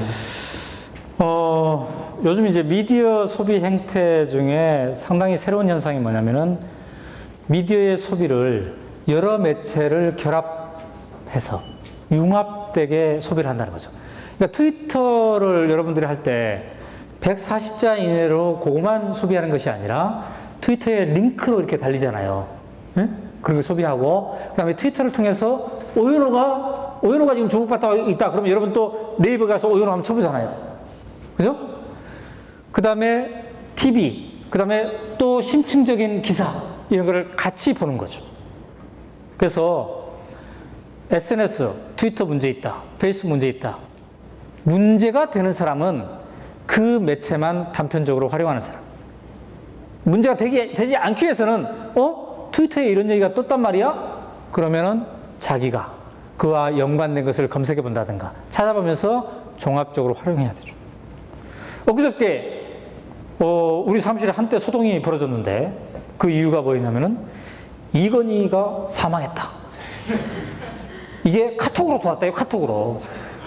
그래서 급히 우리 어느 기자가 그래서 막 삼성에도 전화해보고 그랬더니 뭐 아무 일 없이 퇴근했대요. 이건희 씨가. 근데 나중에 이제 진원지를 했더니 카톡에 어떤 사람이 장난친 거야. 이건희 숨 쉰 채 발견. 숨 진 채가 아니라 숨 쉬고 있는 채 발견. 이렇게 한 거예요. 옛날에 그런 비슷한 게 막 돌았다면서요. 네. 그러니까 이거는 만약에 카톡의 세계만 믿었다면 그런 게 나올 수가 있는 거죠. 근데 그걸 통해서 네이버에 검색도 해보고 오만수 기자가 취재도 해보고 그랬더니 아니구나. 금방 판명이 되는 거잖아요. 그러니까 미디어를 융합적으로 소비하는 것이 하나의 방법이다. 근데 이거를 이렇게 대안적인 방법으로 이렇게 합시다라고 하기 이전에 여러분들 어때요? 요즘 미디어의 소비가 굉장히 복합적이지 않아요? 동시적으로? 여러분 개콘을 보면서 TV만 죽어라 뚫어주고 있는 사람 있습니까? 아니죠. 개콘 보면서 스마트폰 하고 어떤 사람은 게임도 하고 어떤 사람은 신문 보고 자기가 좋아하는 코너 애정남 나오면 이제 그때서 이렇게 쭉 보고 이런 수준이잖아요. 네? 다음 질문. 저는 서강대학교 사학과 1학년 이경민이라고 하고요. 아까 말씀하셨던 것처럼 여론을 주도하는 게 이제 조선중화, 동아 이렇게 세 가지 일간지가 아니고 전조직으로 운영되는 이런 시민들의 참여가 이제 여론을 이끌 수 있다고 하셨는데, 지금 보면은 사실 이제 인쇄지로 보는 언론보다 이제 전형적으로 이제 인터넷에서 보는 뉴스 기사를 더 많이 접하게 되는데요. 일반인의 글이 이제 많은 공감을 얻게 돼서 베스트 리플이 되고 사람들이 그거에 대해서 공감하고 이런 현상이 일어나는데, 오히려 이게 집권당이나 아니면 다른 보수단체나 아니면 또 진보단체 이쪽에서 개인이 올리는 글이 아니라 단체적으로 올려가지고 한 번에 딱 베스트 리플을 만들고 여론을 오도할 수 있는 충분히 그런 기회가 많이 생겼는데요. 점조직의 장점으로 나타나는 이런 점조직 여론 참여를 주도했던 인터넷 여론이 어떻게 점점 이렇게 잘못된 방향으로 흘러가고 있는 건 아닌지, 이거에 대한 개안도 알고 싶습니다. 우선 뭐 이렇게 알바를 동원해서 의도적으로 집중적으로 어떤 하는 행위들은 길게 가지는 못합니다. 왜냐면은 여러분들이 보더라도 그냥 자연스럽게 형성된 리플인지 아니면 이렇게 작전 리플인지 대부분 볼 수가 있잖아요. 그죠? 그 다음에 이 지속적이려면은 알바들도 흥이 나야 되는데 의무감에서 이렇게 하다 보니까 이게 잘 이게 안 되는 거예요. 그러니까 내 가슴이 움직여야 그렇게 쓰여진 어떤 언어가 다른 사람의 가슴을 움직이게 돼서 이게 확장성이 되는데, 그러지 않다 보니까 이게 한계가 있는 거죠. 그래서 이러한 작전은 오래가지 못한다. 그 다음에 또 하나, 아까 앞에서 했던 것과 연관해서 이렇게 보면 인터넷 바다에서 여러 가지 것들이 여러 유형의 정보가 흘러다니고 있으나 최종적으로 가장 강한 것은 사실이에요, 사실. 사실과 맞습니다. 우리가 선동을 하잖아요, 선동. 그런데 사실과 맞지 않게 선동을 했을 때에는 이게 오래가지 못하는 거죠. 금방 다른 사람들에 의해서 조사가 되면서 이게 아닌데 이렇게 하고, 그 다음에 어떤 분위기를 선동했다 할지라도 그 분위기가 오래가지 못해요. 그래서 어떤 언론이 특정 정치인을 띄우기 위해서 집중적으로 기사를 쓴다. 요거는 그때 몇만 명, 몇십만 명은 영향을 받을 수가 있어요. 그런데 이게 막 3개월, 4개월 계속 가면서 할 수는 없다는 거죠. 그래서 노무현 대통령이 탄생했을 때 오마이뉴스와 같은 이 좌파 매체에서 노무현 대통령을 막 선동적으로 해가지고 만들어냈다. 이렇게 이 조중동 같은 데서는 보도도 하고 그랬는데, 그건 잘못된 거예요. 그러니까 한 번 이렇게 한순간 이렇게 할 수는 있으나, 그렇게 뜬 이유는 그 시대에 상당수의 사람들이 공감을 하고 다른 사람들에게 권유를 하고 이러한 과정이 없었으면 안 되는 거죠. 네, 이 정도로 답할게요. 다음 분. 저는 공대 전공한 박상익입니다.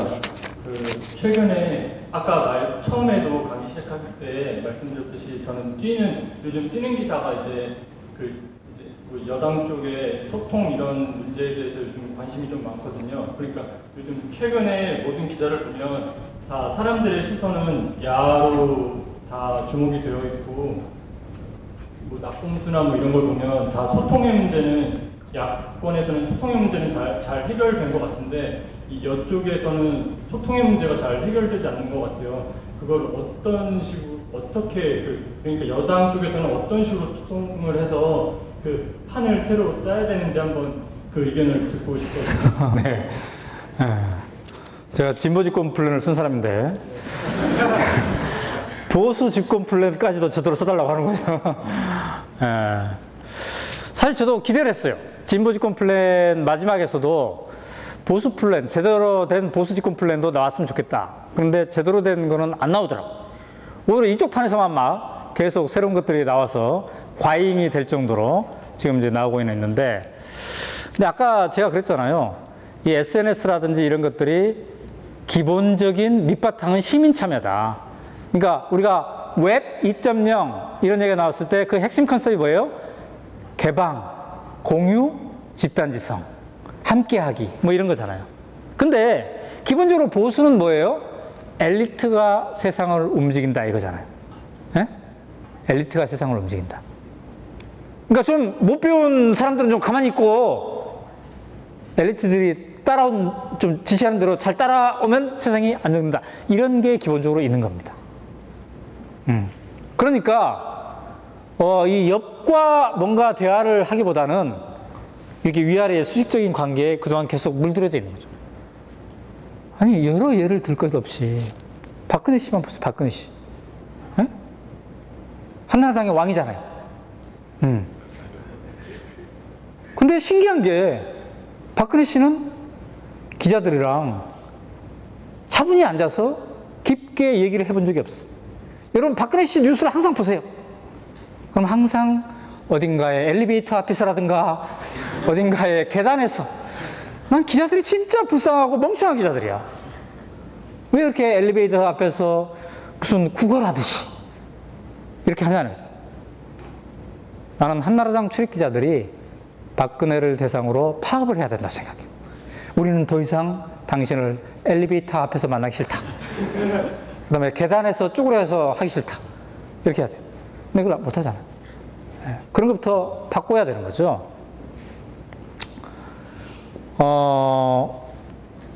여러분 중에 보수 매체, 조중동을 포함한 보수 매체 기자가 되기를 꿈꾸시는 분이 있으십니까? 네. 제가 오연호의 기자 만들기를 하면서 지금까지 약 900명의 기자 지망생을 길러냈어요. 그래서 그 중에 한 300명은 현직에 있어요. 조중동을 포함해서 다 있어요. 저는 진보적인 입장에 선 사람이지만 조중동에도 가라고 그럽니다. 가서 니들이 바꿔라. 근데 물론 면접할 때 저는 오연호의 기자 만들기 수업을 들었습니다. 이러면 어떻게 받아들일지 모르겠어요. 근데 거기에 가면 각오해야 될 게 있어. 여러분이 그토록 좋아하는 트위터를 할 때 조심해야 된다는 거. 네. 근데 굉장히 그럼 괴로울 것 같아. 내가 조중동 기자라면. 트위터의 바다에서는 온통 아까 이 학생이 생각하는 그런 보수적 입장들은 왕따를 당하고 있거든.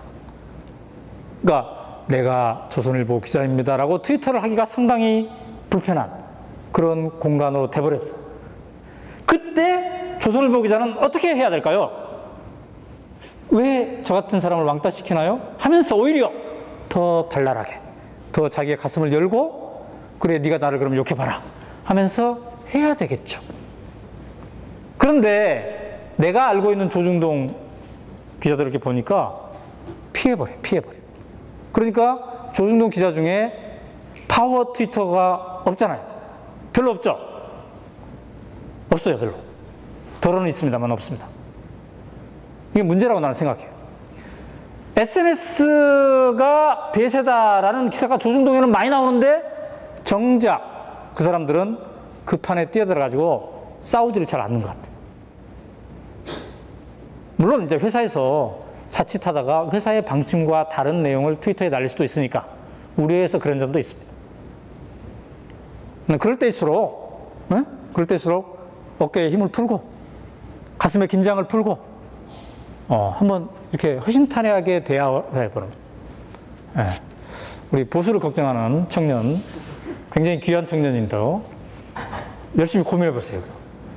아마 한나라당에서 강의 요청 올 수도 있어요. 예, 그 뒤에 학생. 방금 또 보수 얘기하시면서 제가 떠오른 질문이 있는데 제가 요즘에 되게 많이 걱정하고 있는 부분이 20대의 어떤 보수화 문제거든요. 아까 보여주신 표에서도 30대는 이제 압도적으로 박원순을 지지하는 반면에 보통 생각하기엔 더 젊은 피일수록 더 많이 지지를 한다. 더 젊을수록 더 진보를 지지한다고 생각하지만 보면 20대가 더 30대보다 적었거든요. 박원순을 지지하는 정도가.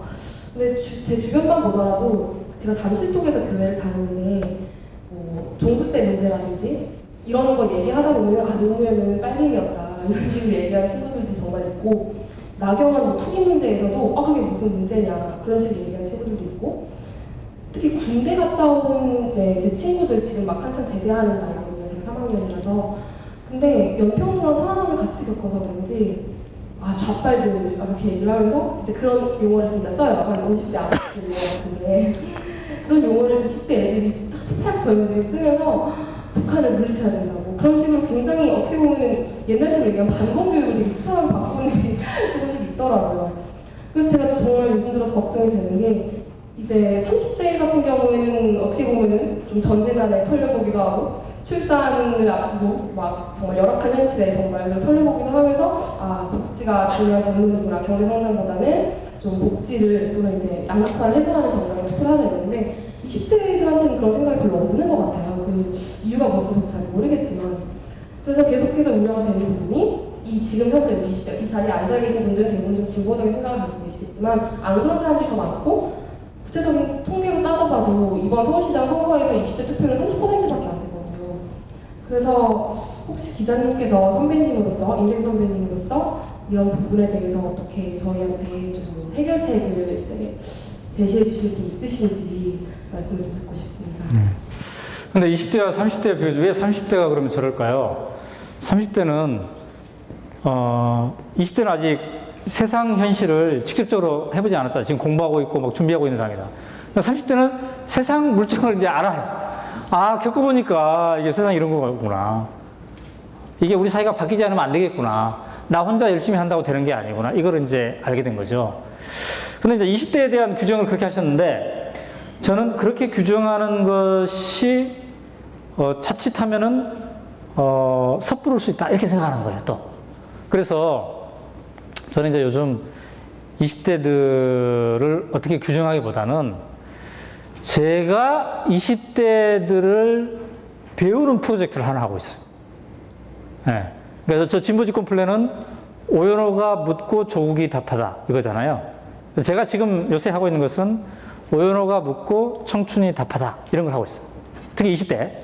왜냐면은 주로 우리가 지금 우리 사회에서 뭐 아프니까 청춘이다부터 시작해서 이 진보집권 플랜과 마찬가지고 박경철의 자기혁명 이런 것들이 40대, 50대의 사람들이 이른바 멘토라는 입장에서 20대에게 이렇게 살아라. 이렇게 지금 얘기를 하고 있고. 그리고 20대는 뭔가 지금 잘못 살고 있는 듯한, 예? 그걸 전제해서 이렇게 살아라. 이렇게 메시지를 전하고 있잖아요. 근데 제가 진보집권 플랜을 쓴 이후에 북콘서트 과정에서 뜻밖에도 북콘서트 현장에 20대들이 뜻밖에도 많더라고요. 특히 20대 여성들. 모르겠어요. 조국 교수 보기 위해서 왔는지 모르겠으나. 그래서 20대 여성들 많았어요. 그때부터 제가 호기심을 갖기 시작했어요. 왜 20대가 진보 집권 플랜이라는 이 타이틀에 왔을까? 그래서 그들과 대화를 하기 시작했어요. 그래서 지금 1년째 한 30명을 심층 인터뷰를 하고 있어요. 그래서 저는 그 사람들과의 인터뷰를 통해서 굉장히 놀라운 사실을 발견했어요. 그동안에 기성 언론들이 얘기했던 20대는 이럴 것이다. 20대는 소극적이고 자기 스펙 쌓게 막 하고 뭐 할 것이다. 이런 것들이 사실은 그러지 않을 수도 있겠고. 그러니까 크든 작든 간에 자기만이 아니라 다른 사람들과의 관계를 생각하고 하다못해 독서 클럽이 되든 뭐가 되든 하고 있고 그 다음에 크든 작든 자기만의 어떤 실천을 하더라고. 어떤 사람은 꼭 정치적 실천이 아니더라도 자기는 채식주의자를 선택했어. 예? 예. 자기는 또 이렇게 남성에게 너무나도 많은 것을 부과해주는 사회는 부당하다. 라고 해가지고 초식남을 선택했어요. 뭐 이런 식으로 작은 실천부터, 존재론적 실천부터 시작해가지고 무슨 뭐 등록금 반값 투쟁을 뭐 한다든지 이런 데 사회적인 실천에 이르기까지 굉장히 다양한 뭔가를 하고 있더라. 그래서 저는 우리 40대 멘토들이 어떤 얘기를 들려주는 것도 중요하지만 20대 여러분의 친구들 중에 지금 몸으로 고민을 풀어가는 그 과정, 그 다음에 어떤 방식이든 여러분들은 실천을 할 수밖에 없잖아요. 선택을 할 수 없어요. 그걸 해나가는 것, 그게 나는 곧 답이라고 생각합니다. 근데 물론 내가 만나본 사람도 이제 한계가 있지만 그 심층 인터뷰를 해봤더니 아, 내가 전에 생각했던 그것과는 다르더라고요. 근데 이제 어떤 사람은 사회학적으로 이렇게 얘기해요. 지금 20대 초반의 사람들이 부모 세대가 옛날에는 50대가 부모 세대였는데 지금은 이제 386세대, 이른바 486세대가 부모 세대가 돼요. 그러다 보니까 이 486세대가 가장 정치적으로 의식화되어 있는 세대라고 그러잖아요. 그러니까 늘 밥상머리에서 부모들로부터 뭔가 조금씩 들었다 이거지. 그 영향이 있기 때문에 그럴 것이다. 이런 해석을 한 사람도 있더라고요. 그러니까 지금부터 한 28, 9, 30 이런 세대보다 지금 21, 22, 23이 더 진보적일 수 있다. 부모와의 관계성 때문에. 이런 해석을 하는 사람도 있더라고요. 어쨌든 그 통계는 우리가 과학적으로 설명해 줄 수 없지만 제가 최근에 주목하는 것은 그런 흐름이다. 그런 인터뷰를 한 이후에 저는 상당히 이제 조심스럽게 내 주변에 20대는 이런데요 라고 얘기하는 걸 굉장히 조심스럽게 하게 됐어요. 네. 여러분 중에서 혹시 자기가 지금 고민하고 자기가 지금 몸으로 헤쳐나가고 있는 이것이 하나의 답일 수도 있다. 이런 생각이 드는 사람은 아까 제가 이메일 줬잖아요. 오연호 기자님, 저를 인터뷰해 주세요. 이렇게 저한테 프로포즈를 해주세요. 그럼 제가 여러분을 심층 인터뷰에서 아마 내년 초중에 제가 책을 그 인터뷰를 하나 내려고 그래요. 진보 집권 플랜 이런 것처럼 네, 오연호가 묻고 청춘이 답하다 이런 거를 한번 해보고 싶은 거죠. 자, 다음 분. 네, 먼저 좋은 강연 감사합니다. 저는 정치외교학과 3학년 강미선입니다. 요즘 종합편성 채널이 많이 이슈가 되고 있는데요. 저는 이에 대해 질문을 드리고 싶은데 이게 미디어 쪽의 문제뿐만 아니라 미디어법이라든지 정부의 지원 등과 연관되어서 정치적인 문제로까지 연결되고 있는 것 같은데요. 이에 대해서 어떤 사람들은 종편이 정부의 지원을 많이 받고 있는 만큼 그 프로그램들의 정부의 색깔이 들어가게 돼서 결국 그걸 보는 시청자들은 세뇌를 당할 것이다 라고 말하는 사람도 있고, 또 어떤 사람은 그런 것에 대해 무관심으로 대응하다 보면 자연히 그런 종편 채널 같은 것이 사라지게 될 것이다, 괜찮다, 이런 말을 하는 사람들도 있고 되게 여러 가지 의견이 있는데요. 이에 대해서는 오연호 대표 기자님께서는 이에 대해서 어떻게 생각하시는지 개인적인 의견을 듣고 싶습니다. 네. 우리가 박원순 시장 선거든 6.2 지방선거든 보면은 그때 KBS, MBC, SBS가 있었잖아요. 조중동도 있었고. 특히 6.2 지방선거 때 보면은 천안함 사건 때문에 우리 사회가 굉장히 긴장되어 있는 국면이었거든요. 그럼에도 선거를 했는데 여당이 아니라 야당이 이겼어요. 그건 뭘 의미하느냐? 기존의 언론기관의 힘이라는 것은 그 자체로 절대시할 수가 없다. 네, 그 자체로. 조중동 종편도 마찬가지라고 생각합니다. 아까 제가 얘기했지만 이게 더 힘이 셀지, 여러분의 힘이 더 셀지, SNS가 더 힘이 셀지 이거는 우리가 지켜봐야 된다. 근데 제가 볼 때 조중동 종편은 이명박 대통령이 했던 정책 중에 가장 반시장적인 정책입니다. 왜냐면은 시장을 잘 안다면 우리나라에서 종편이 필요하다면 하나 정도가 허가되었어야 돼요. 하나 정도. 근데 지금 4개나 해버렸잖아요. 지금 종편 하는 사람들도 괴롭고 가장 괴로운 건 어디겠어요? 광고주들. 지금 조중동 종편 하는 사람들이 우리한테도 광고를 엄청나게 해라. 이렇게 지금 협박을 하고 있거든. 안 할 수도 없고, 할 수도 없고, 이게 경제적으로 상당한 부담이 될 겁니다. 그래서 많은 전망자들은 하나 혹은 2개 정도만 1, 2년 안에 남을 것이다. 나머지는 망할 것이다 이러는데 문제는 망할 때까지 얼마나 몸부림을 치겠어요. 그냥 죽지 않을 거 아니에요. 처절하게 죽을 거 아니에요. 그 과정에서 이쪽 광고 시장과 미디어 시장이 한마디로 말해서 개판이 되는 거죠. 그렇기 때문에 또 그 과정에서의 허가해주는 과정에서의 편법, 불법 이런 것도 있겠죠. 그래서 만약에 2012년에 진보 집권이 이루어진다면 이 과정 자체에 대한 대대적인 재검, 감사 이런 것들이 이루어질 거로 보고 있습니다. 그 다음에 이제 여러 가지 광고 행태에 대한 그런 불공정 거래 이런 조사도 이루어질 수가 있겠죠. 일부에서는 새로 기자들을 많이 채용하니까 일자리가 많아진 거 아니냐 이런 얘기를 하는데 그건 이제 하나의 요소일 뿐인 것 같아요. 과당 출혈 경쟁, 시장 규모에 맞지 않는 것, 이것이 가져다주는 후유증은 상당히 클 걸로 이렇게 생각하고 있습니다. 네, 다음 분. 예, 이쪽에 이어서 지금 FTA에 대해서 사견이 있으시면 알려주시죠. 사견. 네, 오마이뉴스는 기본적으로 한미 FTA에 대해서 비판적인 입장을 이렇게 취해왔어요. 네, 그동안 이제 뭐 요즘 민주당이 얘기하는 12가지, 그 다음에 국가 투자자 간 소송제, 이런 것에 대한 비판도 하잖아요. 근데 이제 가장 큰 흐름은 저는 이거라고 해요. 우리가 신자유주의 물결에 대해서 문제 있다라고는 얘기를 그동안 쭉 해왔음에도 불구하고 그에 대응하는 경제적 대안 모델을 우리가 지금 못 만들고 있잖아요. 네. 그러니까 우리가 계속 농촌이 텅텅 비어있다라는 얘기는 해왔지만은 그러면 이 비어가고 있는 농촌을 어떻게 대안적으로 잘 만들어야 될 것인가에 대한 충분한 숙고가 안 되어 있는 거죠.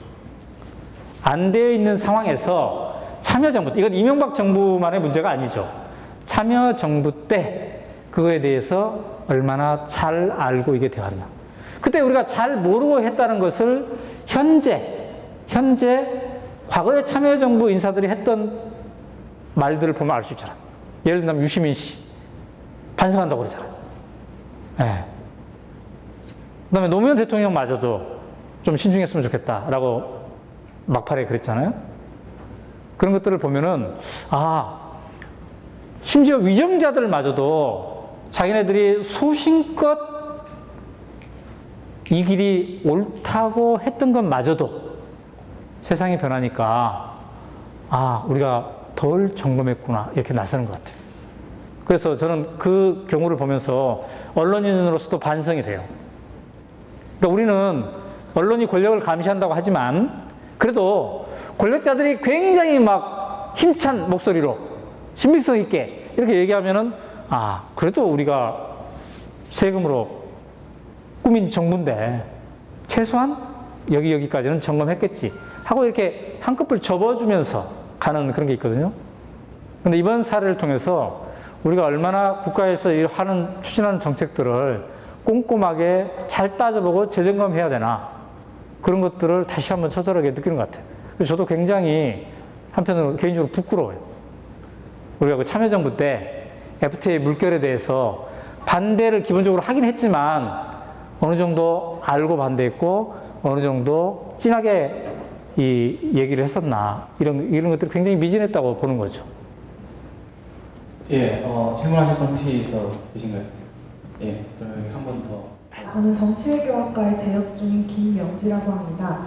아까 그 세 판을 짜야 한다는 말씀을 하시면서 이거랑 관련해서 두 번째에서 단점도 에너지다라는 말씀을 하셨는데요.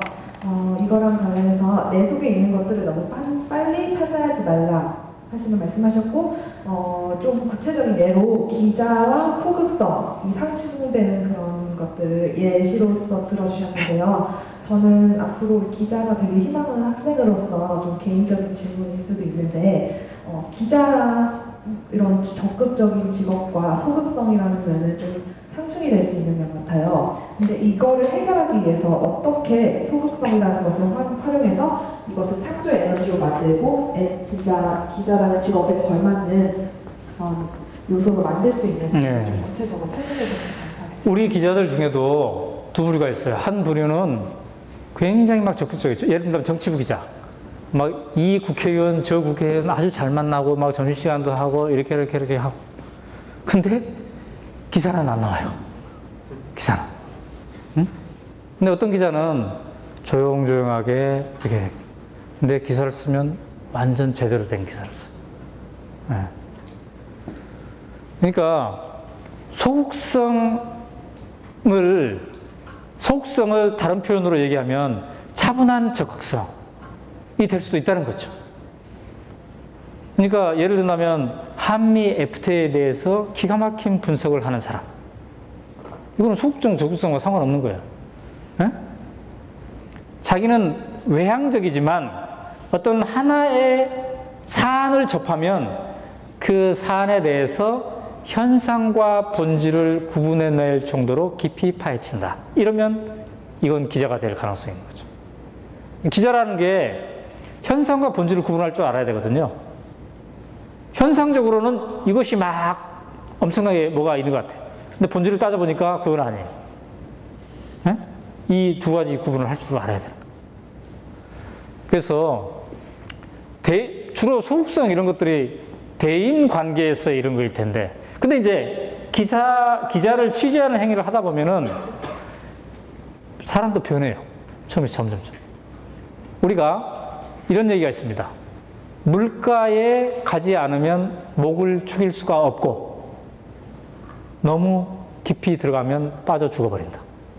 그렇죠? 그러니까 취재원과의 관계에 있어서 사실을 우리가 알려면 취재원들에게 접근해서 이 경계선을 넘나드는 이 일을 해야 돼요.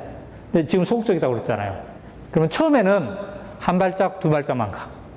근데 가봤더니 재밌네. 그럼 또 한 번 가고. 이게 다 체험을 하면은 그 분야에서 점점 익숙해지기 때문에 자기가 변화될 수 있는 거예요. 저도 처음에는 사장이잖아요, 사장. 그러면 매개 살려야 되니까 광고를 따야 될 거 아니에요. 광고주를 찾아갔을 때. 기자라는 게 항상 갑의 입장이잖아요. 근데 이제 을의 입장에서 광고 좀 주십시오. 이 얘기를 해야 되잖아요. 처음에 얼마나 어렵습니까? 지금 무려 이제 12년 차거든요. 지금은 굉장히 자연스럽게 하고 있습니다. 변할 수 있다는 거죠. 네. 소극적인가 적극적인가 이전에 왜 내가 기자를 하고 싶은가? 그 질문을 붙잡고 먼저 씨름해야 돼. 거기에서 반석 같은 답이 나오면 소극적인 건 아무 문제가 없어. 왜 기자를 하고 싶은가 지금? 왜? 무엇 때문에? 이게 흔들림이 없다면 그 어떤 것도 할 수 있어. 제가 한때 존경했지만 지금은 저랑 많이 다른 사람이 조갑재 씨. 조갑재 씨도 월간지 기자였고 저도 월간지 기자였어요. 한때 조갑재 씨는 지금과 같은 조갑재 씨가 아니었기 때문에 심층 취재 전문 기자의 모델이었어요. 근데 제가 이분을 찾아가가지고 기자의 모델을 배우기 위해서 찾아갔거든요. 점심 식사를 했는데 깜짝 놀랐어요. 점심 식사 50분 동안 별로 말을 안 했어요. 어떻게 기자가 어떻게 이렇게 과묵할까?